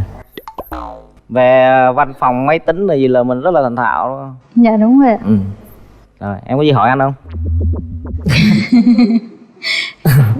Anh có thích đi du lịch không? Có chứ. Anh thường đi đâu ạ? Anh thì bây giờ hiện tại là công việc cũng hơi nhiều nên sắp xếp sẽ được thôi, nhưng mà hay đi Đà Lạt rồi chứ đó. Nha Trang thì chưa đi. Em là đi Nha Trang chưa? Dạ chưa. Em đi nơi nào xa nhất rồi trước kìa? Em đi Thái Lan là xa nhất. Đi nước ngoài luôn. Dạ đi có lần rồi. Rồi ok. Thì có dịp sau này thì mình sẽ đi được nhiều hơn. Dạ. Viên đó em có đi học cao đẳng đại học cái gì đâu? Dạ có, em học ở trên Sài Gòn cũng 6 năm. Trường nào em? Em học cao đẳng công thương xong rồi liên thông lên đại học ngân hàng. Ở đó biết trường đại học Nguyễn Tất Thành không? Em có đi ngang qua đâu. Em học là khóa nào, từ năm nào? Các bạn không có thời gian đâu. Chúng ta đi thẳng vào quan điểm về hôn nhân gia đình của mỗi bên. Em đã đủ gọi là mình đủ niềm tin hay là chuẩn bị hôn nhân chưa? Dạ có sự suy nghĩ về nó nhiều chưa? Em nghĩ hôn nhân là phải xuất phát từ hai đứa. Nếu đủ và đúng thì sẽ tiến tới hôn nhân. Anh thì còn chín chắn rồi nên anh mới quyết định hôm nay anh lên anh đăng ký chương trình. Em có nghĩ đây là một bờ vai vững chắc cho em nếu như là em lập gia đình với anh ấy không? Dạ qua cách nói chuyện thì em thấy là khá là trưởng thành về suy nghĩ. Chắc em nghĩ là ổn. Dạ. Tạm thời gian nó ít nên nhưng mà sau này có cơ hội thì anh em sẽ nói chuyện nhiều hơn. Dạ vâng. Bạn Nai, Dạ. Em thấy trong người thế nào rồi? Thì cũng có bối rối một xíu. Em hãy bước tới nắm tay bạn gái, nắm hai tay nhìn thẳng vào đôi mắt ấy và hỏi em có ghen không? Nào, bước tới đi. Sao? Bước tới nắm tay ha. Bạn Chào gái thầy. đứng lên. Mình trao nhau những cảm xúc ban đầu thử xem thế nào. Nắm hai tay bạn gái luôn. Có ghen không? Dạ chắc là không. Sao không ghen? Hả? Thì em cũng không biết nữa, chưa ghen bao giờ. Vậy cố gắng đừng sau này đừng ghen nhiều nhé. Em hỏi lại đi, anh có ghen không? Dạ, vậy anh có ghen không ạ? Anh cũng có ghen chứ. Không, trong cái mức độ câu chuyện như thế nào à? Bây giờ em đang suy nghĩ điều gì trong trái tim của mình, hãy nói thẳng với cô gái cho cô gái biết. Qua cách tiếp xúc thì em cũng nhìn nhận được một phần nào con người. Em năm nay 29 tuổi rồi không? Dạ. Là 92 hả? Dạ. Nó ra đường em ra xã hội cũng nhiều, cũng đi học đây đó cũng va chạm rất nhiều rồi. Nó cái cách nhìn nhận con người em sẽ có cách nhìn nhận của mình. Dạ. Ok, về ghế ngồi đi em. Chúng ta Rồi xích vô, để tay rồi vào xích nút vô, bấm để các cái bạn. tay đây. Anh nghĩ rằng các bạn đủ để có thể cảm nhận đây có phải là một nửa manh ghép của mình hay không. Sau 3 tiếng đếm chúng ta quyết định điều đó nha. 1 Khoan kiểm lại cái nút bấm bên đây.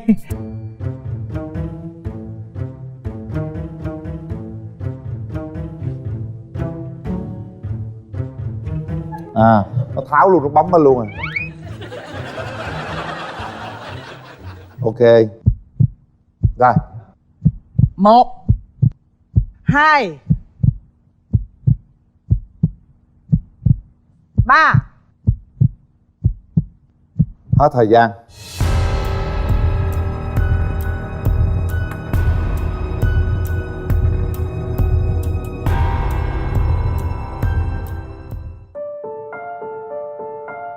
Em không bấm. Có thể nói chút xíu lý do. Gọi là cái ấn tượng là mình chưa cảm thấy là nó rung động lắm, nên mình sẽ trao cái cơ hội đó cho người khác. Anh nãy giờ suy nghĩ ngược lại không á? Thiệt vâng vậy đúng đó. Đây là cơ hội một cô gái rất là dễ thương, rất là hiền lành. Có lẽ trong mắt mỗi người thôi. Chúc hai bạn sớm sẽ tìm một nửa yêu thương của mình. Gửi tặng hai bạn cặp nón bảo hiểm. Là một người nói chung là trước khi mà đến với trường quay này thì em cũng tìm hiểu về phụ nữ. Ví dụ như là khi lập gia đình thì phụ nữ sẽ có tâm lý như thế nào, phụ nữ khi sinh con mang bầu cảm giác làm sao, rồi nhan sắc nó sẽ bị tàn phai theo do là thay đổi sắc thái á. Thì em cũng có tìm hiểu. Cái này là nôn lấy vợ dữ lắm rồi nè, trời ơi. Người như vậy thì em yên tâm. Yên tâm đúng không? Dạ. Bạn gái thì nói chung là đúng với cái suy nghĩ của em mong muốn khi em đến tham gia chương trình. Theo em nghĩ thì đủ nắng thì hoa sẽ nở, đủ tình yêu thì mình sẽ về cùng một nhà. Xin mời nhà gái.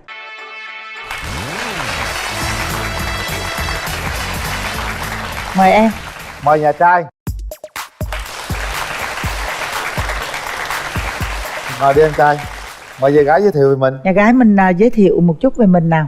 Dạ, em xin chào anh Quỳnh Linh và chị Hồng Vân. Em tên Cao Thị Hương, năm nay 28 tuổi ạ. Em làm nhân viên kinh doanh ạ. Em đang sống ở đâu và làm việc ở đâu? Em đang sống ở thành phố Hồ Chí Minh và làm việc tại thành phố Hồ Chí Minh. Quê thì ở Thanh Hóa. Quận mấy em làm quận mấy? Dạ, em làm ở quận 5 ạ. Quận 5. Mời anh trai.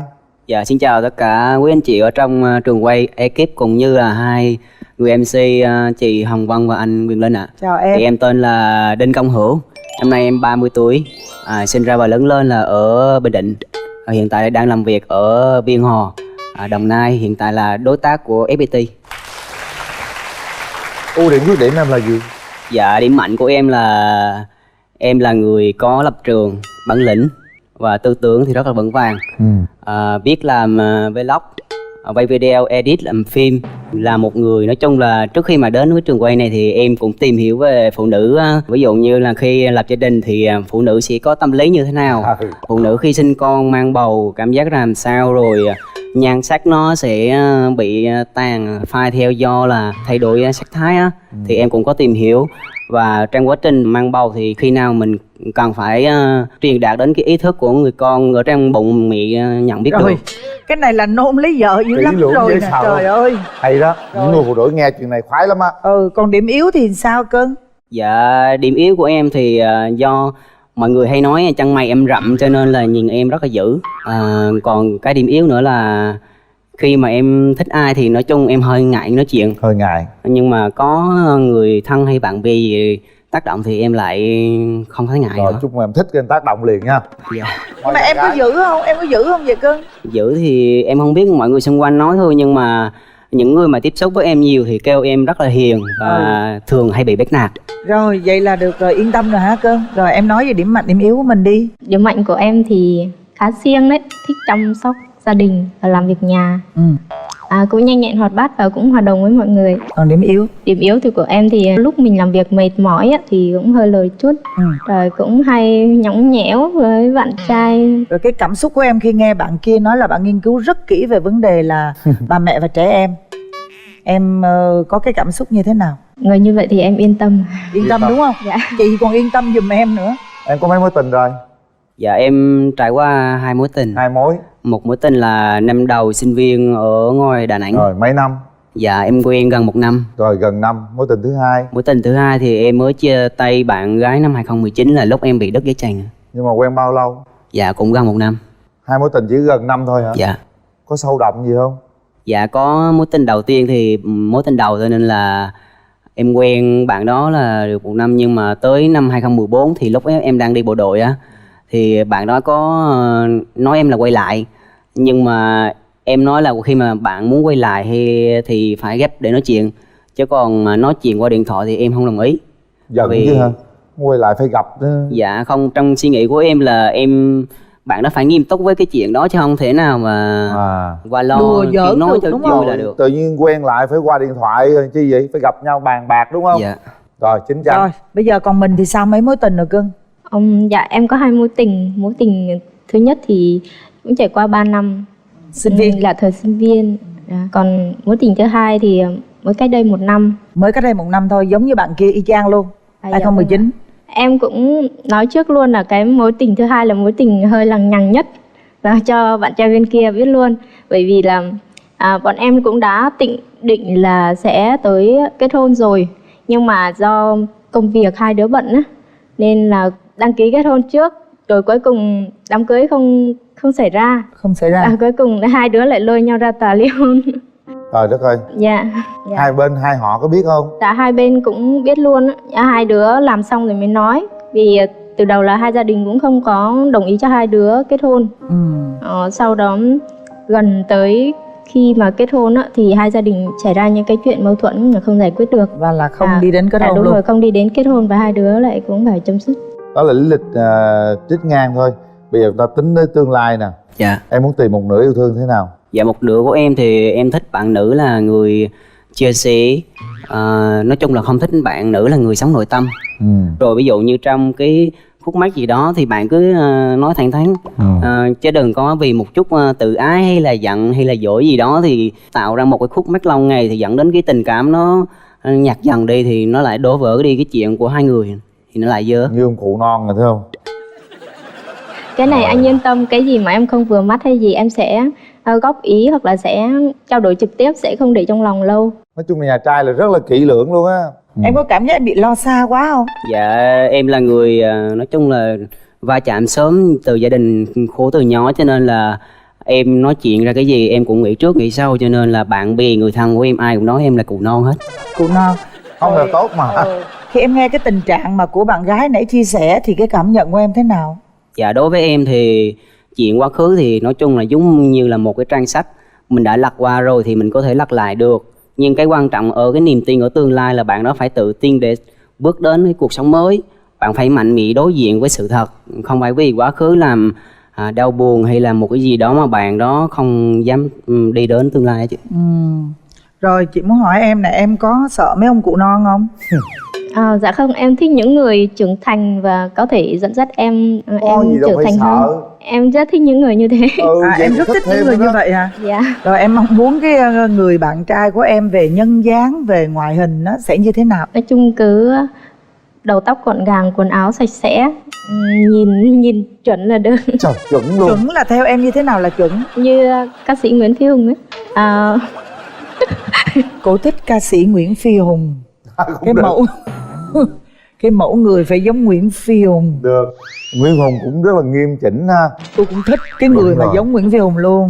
Chứ, nhưng mà tôi thích Lê Tuấn Anh nhất. Mỗi người có một cái gọi là thế mạnh riêng, thích ai cũng được ha. Quan trọng là mình sống thế nào thôi.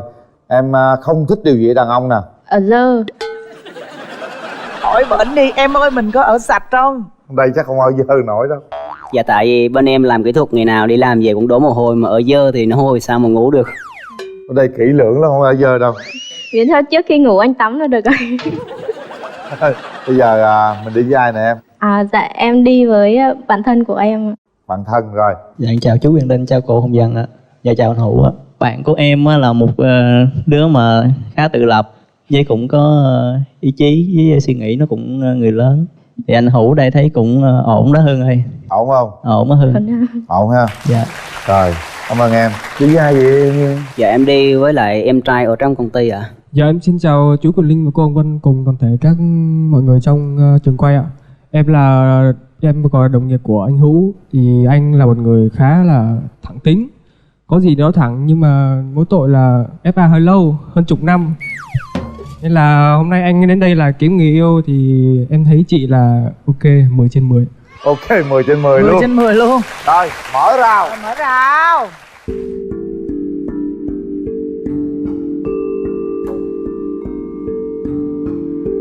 Bắt đầu đi.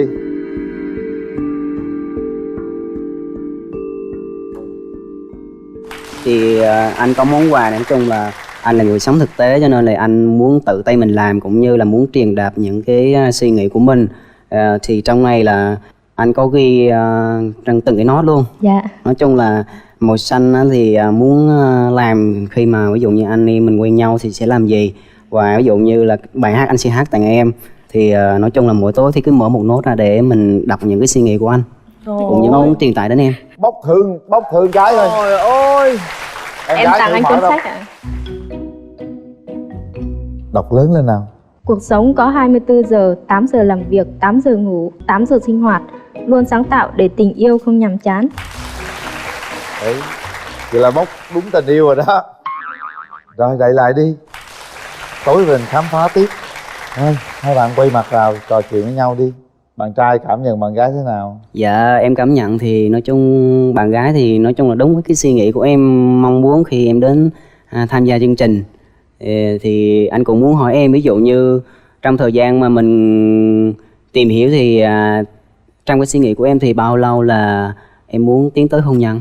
Theo em nghĩ thì đổ nắng thì hoa sẽ nở, đổ tình yêu thì mình sẽ về cùng một nhà. Khoảng đi, em cho khoảng cụ thể luôn đi. Bao lâu? 1 năm, 2 năm, 5 năm, 10 năm gì đó cho người ta yên tâm đi. Gia đình anh có hối lập gia đình sớm chưa? Tại vì khi anh đến chương trình này, cái điều đầu tiên anh suy nghĩ á, tại vì lúc độc thân anh là người đi rất là nhiều nơi và làm rất là nhiều tiền, nhưng mà ngược lại anh thấy chả có bao giờ dư hết á. Thì anh mới thấy là những cái người mà họ lập gia đình thì họ dư rất là nhiều, cho nên anh muốn đến là mình lập gia đình. Vì một cái cột với lại một cái mái thì mới thành một ngôi nhà được. Không thể nào mà cột với mái mà thiếu một thứ mà có thể thành một gia đình được. Cho nên anh nghĩ là sự chín chắn, sự tin tưởng khi em gặp anh tại chương trình này thì cũng cho em một phần niềm tin nào đó để em đưa ra một cái quyết định. Thì anh nghĩ là chậm nhất thì 6 tháng hoặc là đến 1 năm. Thì anh nghĩ là tuổi của mình cũng đã chững rồi, không có gọi là như là tuổi 20, 21 là còn phải suy nghĩ nhiều, còn muốn đi chơi nữa. Vậy nếu được thì sang năm mình cưới luôn ha. Sang năm mình cưới luôn ha. Em có muốn hỏi gì với anh không? Anh có hay đi nhậu nhẹt với bạn bè, anh em gì không? Anh có một cái tật xấu đó là hay chơi game. Bởi vì không có bạn bè. Đa phần công việc của anh mà khi có cảm hứng gì đó thì anh hay chơi game để vì thư giãn, khỏi bị áp lực, cũng như là không có nghĩ ra được cái ý tưởng gì đó. Và thường là hay nghe nhạc nước ngoài không. Vậy thì còn rượu chè, thuốc lá, nói chung là những cái tật xấu đó là anh không có. Chỉ có một cái là nói chung là chưa có vợ thôi. Không sao, nếu mà có đi nhậu nhẹt với bạn bè thì em cũng không có ý kiến gì. Về trước 10 giờ là được rồi. Rồi bây giờ bạn nam bước tới nắm tay cô gái và hát tặng một bài nào đó để chúng ta cùng giao lưu một chút cảm xúc với nhau nào. Nhìn vào mắt bạn gái, nắm hai tay luôn. Anh sẽ hát tặng em và mọi người ở đây bài Nửa Vầng Trăng. Nửa vàng trắng đơn côi trong đêm, buồn nhớ ai chăn rơi trên sông. Cùng sông nước trăng trôi lang thang, đi tìm người thương. Nửa vầng trăng em ơi phương xa, người nhớ mong em đây ngóng chờ. Chờ em tới với những nỗi nhớ cho tròn vầng trăng. Dạ em xin hết ạ. Dễ thương quá. Bạn gái nào? Mình sao cưng? Này em sẽ tặng anh bài Mình yêu nhau đi ha. Hình như anh có điều muốn nói, cứ ngập ngừng rồi thôi. Và có lẽ anh không biết rằng em đang chờ đợi ở cạnh bên anh bình yên lắm. Anh hiền lành ấm áp, cứ tiếp tục ngại ngùng thì ai sẽ là người đầu tiên nói ra? Hay là mình cứ bất chấp hết yêu nhau đi anh? Hay để chắc chắn anh cứ lắng nghe tìm muốn gì và nói cho em nghe một câu thôi. 1, 2, 3, 5 anh có đánh rơi nhịp nào không? Nếu câu trả lời là có, anh hãy đến ôm em ngay đi.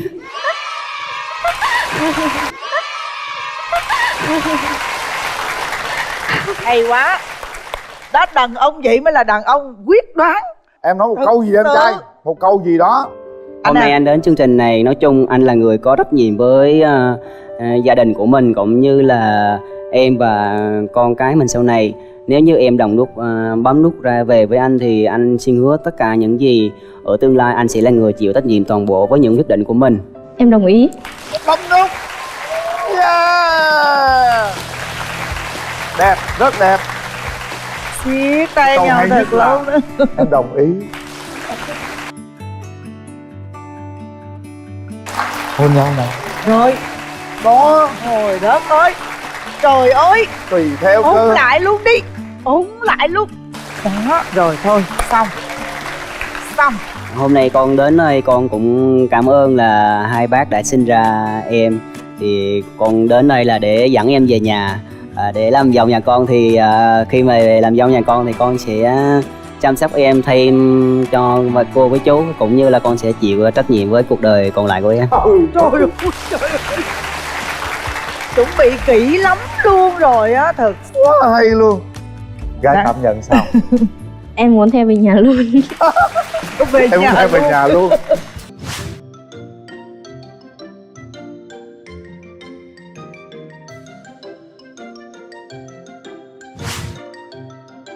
Trước khi ghi hình thì em thấy hơi hồi hộp, không biết nửa kia của mình thế nào, có giống như là cái mong chờ của mình hay không. Sắp tới ngày thì em lo là không biết phải làm sao, em cũng quên là cái món quà em định chuẩn bị là làm phin cà phê. Nhưng mà em thấy phin cà phê thì uống mỗi ngày thì không cần thiết.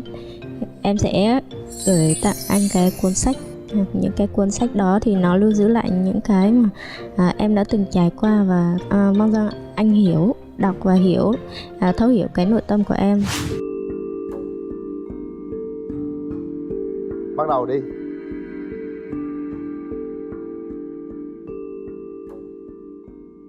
Thì anh có món quà này, nói chung là anh là người sống thực tế cho nên là anh muốn tự tay mình làm, cũng như là muốn truyền đạt những cái suy nghĩ của mình. Thì trong này là anh có ghi trong từng cái nốt luôn. Dạ. Thì nói chung là mỗi tối thì cứ mở một nốt ra để mình đọc những cái suy nghĩ của anh, cũng như muốn truyền tải đến em. Bốc thương cái thôi. Trời ơi. Em tặng anh cuốn sách ạ. Đọc lớn lên nào. Cuộc sống có 24 giờ, 8 giờ làm việc, 8 giờ ngủ, 8 giờ sinh hoạt. Luôn sáng tạo để tình yêu không nhàm chán. Đấy, vậy là bốc đúng tình yêu rồi đó. Bây giờ sau khi ghi hình xong rồi, em vừa thấy vui mà vừa hồi hộp. Rất là bất ngờ. Em gặp được một người giống như mình mong muốn. Thì nói chung khi em tới lúc mà em đăng ký em tham gia thì cái lúc đó nói chung là không biết là chương trình có tìm được cho mình một người phù hợp hay không. Vì mình tính của mình thì rất là kỹ, tỉ mỉ nhiều thứ, cho nên là không biết cái sợ bạn nữ sau này về rồi có sợ là kỹ quá rồi khó sống khó ở hay không, thì cũng rất là lo. Rồi nói chung là khi mà em lên tham gia chương trình rồi thì em lại nghe bạn nữ tâm sự chia sẻ, thì em thấy bạn là người rất là chín chắn, cũng như là Trang Vy suy nghĩ là một người cũng va chạm và trải nghiệm trong cuộc sống cũng nhiều như em, cho nên thì em thấy hai đứa rất là hợp với nhau. Có đặc biệt một cái là em cũng khi mà quay em cũng chưa có tâm sự, là từ hồi nhỏ tới bây giờ em đa số là tiếp xúc với lại người Bắc rất là nhiều luôn. Và đến khi em đi bộ đội và em ra trường, bây giờ em làm việc cũng đều là người Bắc hết. Thì cái điều đầu tiên mà khi bạn gái đồng ý ra về cùng với em là em thấy nói chung là bạn là người quê ở Bắc, thì em cảm thấy nó giống như là cái duyên cái nợ đà gắn kết cho mình đó. Người ta nói là mong muốn ở đâu thì gửi gắm ở đó đó. Lúc đó cảm xúc của em khi nhìn bạn gái thì trong lòng của em không nghĩ là bạn đẹp hay xấu gì hết, chỉ em quan trọng là nội tâm của bạn sống như thế nào, có phù hợp để ra về với mình hay không. Nhưng mà khi nhìn thấy bạn gái dễ thương cũng xinh thì em thấy rất là mừng, cảm xúc rất là vui luôn. Hình như anh có điều muốn nói, cứ ngập ngừng rồi thôi. Và có lẽ anh không biết rằng em đang chờ đợi ở cạnh bên anh bình yên lắm. Anh hiền lành ấm áp, cứ tiếp tục ngại ngùng thì ai sẽ là người đầu tiên nói ra? Hay là mình cứ bất chấp hết yêu nhau đi anh? Hay để chắc chắn anh cứ lắng nghe tìm muốn gì và nói cho em nghe một câu thôi. 1, 2, 3, 5 anh có đánh rơi nhịp nào không? Nếu câu trả lời là có, anh hãy đến ôm em ngay đi.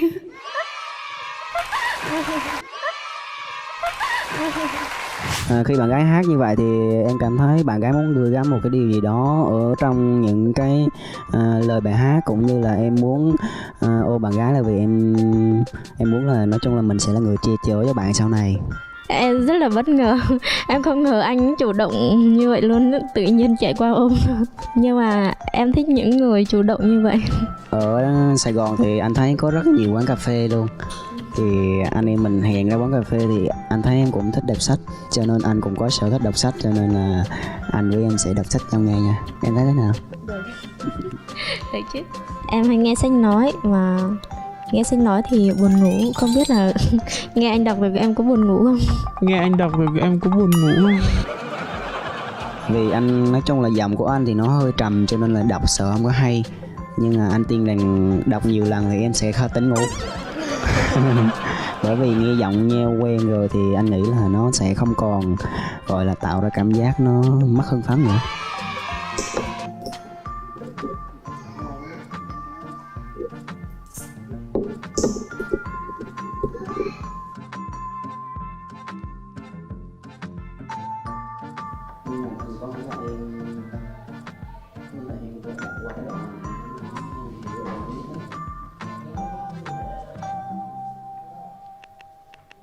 Người con hơi nóng tính, cũng hơi khó tính một xíu, hơi tính gia trưởng một xíu à. Như là con mong muốn như việc gia đình của con đều sắp xếp hết à. Từ em gái đến ba mẹ nào muốn đều phải thông qua hỏi ý kiến con có sự đồng ý của con thì thứ nhất là phải trưởng thành ạ. Và thứ hai là trung thủy, và có phải biết quan tâm vợ con và gia đình nội ngoại hai bên. Em sợ nhất ở người đàn ông là điều gì? Dạ em sợ nhất người đàn ông là không trung thủy, có tính gia trưởng. Đó, thấy chưa? Xin mời nhà gái.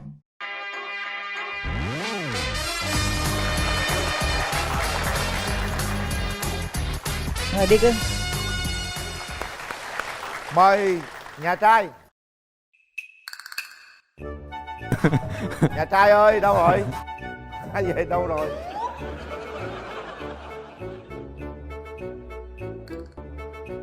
Rồi, ngồi đi anh trai. dạ. Dạ. Bây giờ con nói đi, con nói tuổi nè, tên nè, con đang làm cái gì? Dạ, em chào chị Hồng Vân, em chào anh Quyền Linh và em chào bạn nam tấm đèn bên kia ạ. Rồi, xin chào nhà Em gái. tên là Lê Thị Tường Vy, năm nay em 26 tuổi. Thì hiện tại em đang làm quản lý cho một khách sạn tại thành phố Hoa Đà Lạt. Mời nhà trai.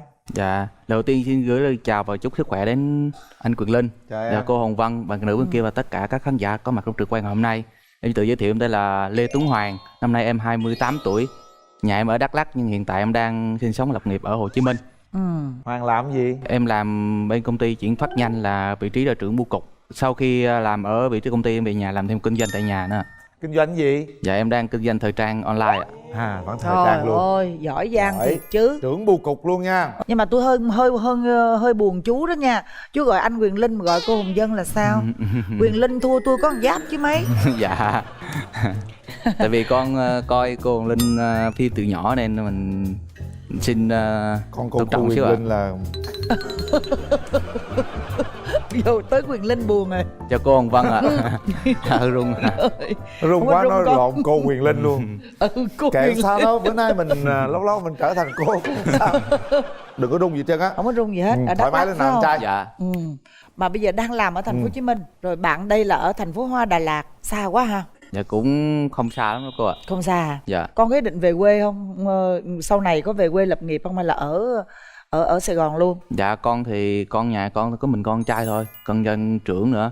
Thì ba mẹ con giờ có ở nhà quê một mình, thì mong muốn sau này con là ba mẹ mà có già ấy thì muốn về mình quê phụng dưỡng. Là Còn con trước về mắt Đắk Lắk. dạ trước mắt thì mình sẽ lập nghiệp ở đây. Mình coi kinh tế mình ở đâu phát triển được thì mình sẽ có thể đón cha mẹ ở đây hoặc là mình về dưới.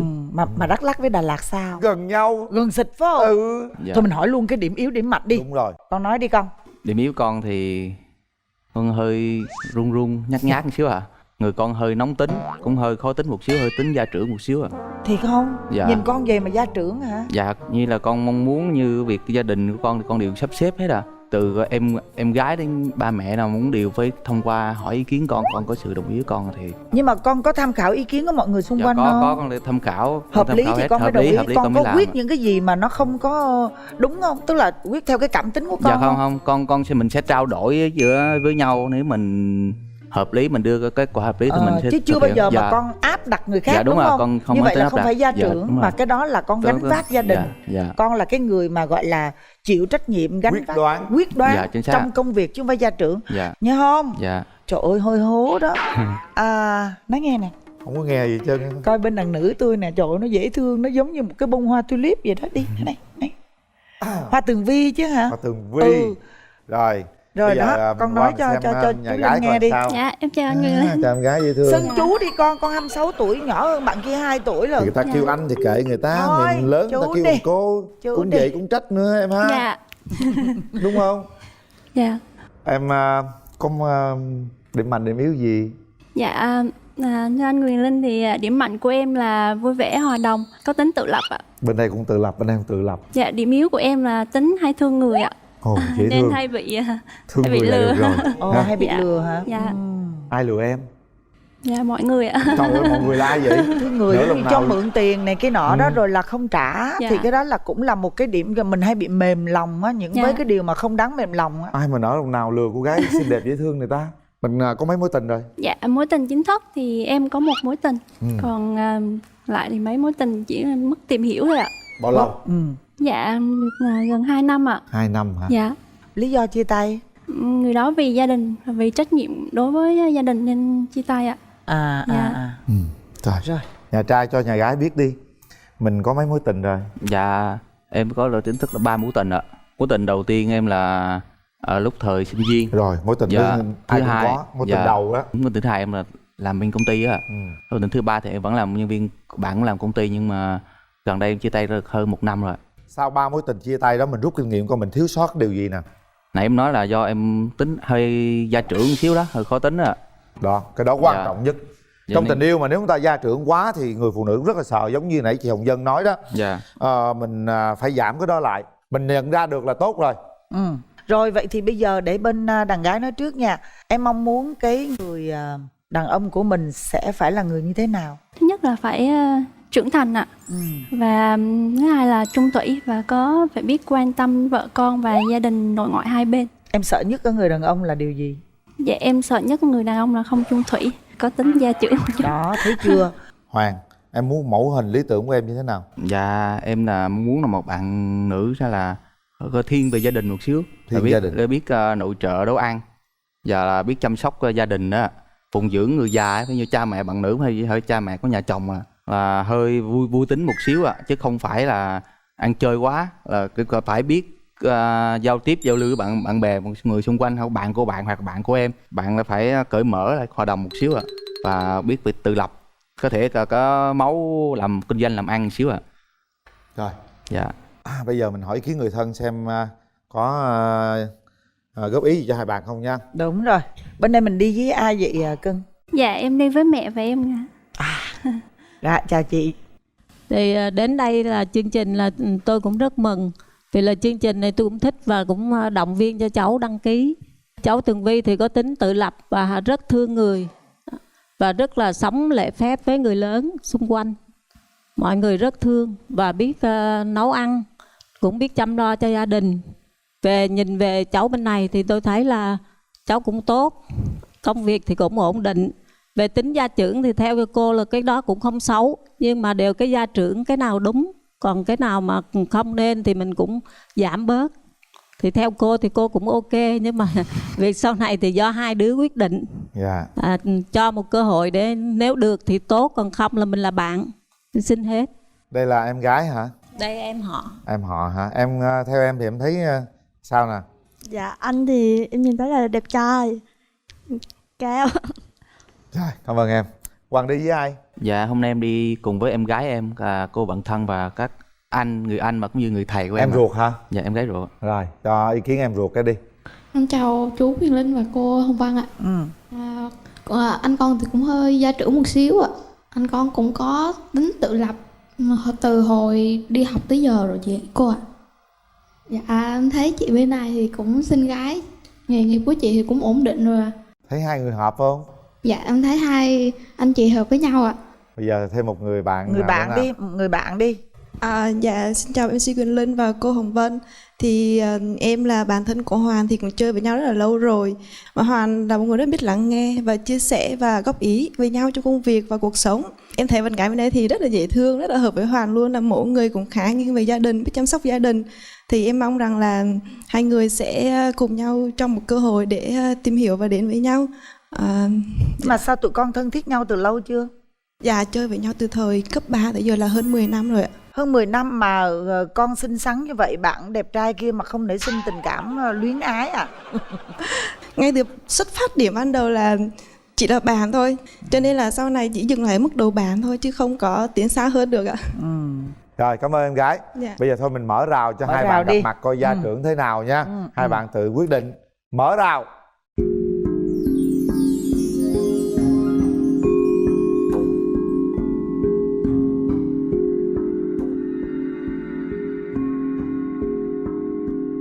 Bắt đầu đi Hoàng.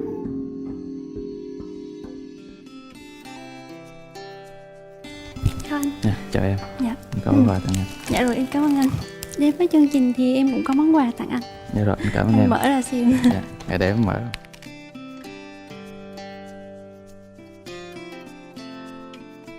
Cảm ơn em. Cái này là cà phê nhà em tự rang tự xay ạ. Dạ. Cà phê này thì nhà anh trồng khá là nhiều ấy, nhưng mà chưa có rang xay thôi. Nói chung Đà Lạt mà tặng cà phê cho Đắk Lắk thì giống như chợ củi về rừng. Chợ củi về rừng hả? Xin chào em. Thì dạ, chào anh. Sau qua cảm nhận anh nhìn em thì khá là xinh. Nói chung là mẫu người anh đang trước mắt là mình chưa biết có tình cảm không, nhưng hiện tại anh đang có cảm tình với em mà sau cái nhìn đầu tiên. Dạ em cảm ơn anh. Có giống như trong cái mẫu tưởng tượng của mình không? Dạ đúng rồi. Dạ. Đúng luôn hả con? Dạ. Hay vậy? Dạ vì vóc dáng và cách ăn mặc thì em thấy là vừa. Rồi còn bạn gái sao? Cảm sau khi nhận mở đầu rèm tiên thì nhìn anh đẹp trai hơn sự tưởng tượng của em ạ. Về nếu mà có dự định mà về Đắk Lắk ấy thì em có theo anh về đâu nếu mình tiến xa hơn? Dạ nếu tiến xa hơn thì ở đâu mà lập nghiệp phát triển được thì em sẽ về theo quê chồng ạ. Ok. Dạ. Thì em cũng là con út. Dạ. Dạ. Nếu mà anh ở xa như vậy thì em ở Đà Lạt thì bao lâu thì anh lên thăm em một lần ạ? Thì anh thì chắc khoảng tháng có 2 lần vậy đó. Đối với anh á thì anh không có quan trọng mình gặp mặt thường xuyên hay không, quan trọng là mình giờ mình có thể gọi nói chuyện, nhắn tin hàng ngày. Yên tâm, bạn gái làm ngành du lịch mà. Dạ. Book khách sạn này kia rồi nhanh lắm, chỉ cần thì book vé máy bay rồi đó. Vé máy bay lên là ở tại khách sạn đó luôn á. Đúng đó. Cho em hỏi là hồi hộp quá không quên. Anh có gì muốn hỏi em không ạ? Thì như em thì em đang làm sinh sống công việc ở Đà Lạt ấy, mình cũng anh ở Sài Gòn, mình ở hơi xa thì em có quan ngại gì không? Dạ em không ngại xa ạ. Quan trọng là tình cảm mình trong lòng. Mà cô Thiệt. hỏi thiệt nè, con có ghen không? Dạ con sợ. Đó, con Tính sợ. con ghen dữ lắm con. Thấy chưa? Sợ Dạ. là mình phải nói thẳng là mình sợ Dạ. con. Ừ. Một khi đã xác định có bạn gái rồi ấy, mình toàn tâm toàn ý vào bạn gái, còn những người bạn thân của anh ấy, thì anh đều giới thiệu cho em biết hết, và có thể em tiếp xúc với bạn ấy, cách anh cư xử bạn đó như thế nào, cách giao tiếp bạn như thế nào. Dạ. Thì em yên tâm về vấn đề đấy. Thôi bây giờ mình giao lưu chút xíu văn nghệ cho nó lãng mạn chút xíu nào. Hoàng bước tới nắm hai tay cô gái, nhìn thẳng vào ánh mắt ấy, nhìn sâu vào đôi mắt ấy để xem cảm xúc thế nào. Hát một bài hát nào đó. Bắt đầu đi Hoàng. Coi nó có gia trưởng gì không. Rồi thì anh có chụp mình một bài, một đoạn thôi trong bài Suy Nghĩ Trong Anh á. Nhìn vào mắt cô gái hát.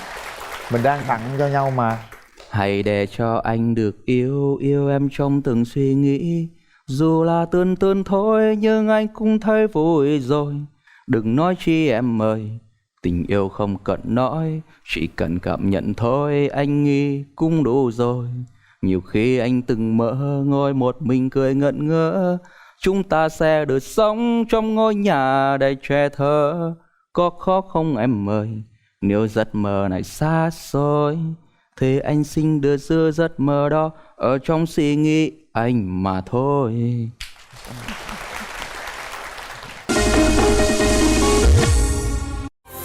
Detox không khí từ trong ra ngoài. Chúng ta hướng mắt về phía trước. Bây giờ thì chúng ta có thể nói vui, có thể nói bất cứ điều gì. Nhưng đã đến lúc mình cần lắng lòng mình lại, nhắm mắt xem nhịp tim của mình ra sao, rồi quyết định bấm nút. Cho con nói một câu được nữa không? Nói đi. Hoàng ơi, con cần nói gì nữa không? Dạ, con nói à?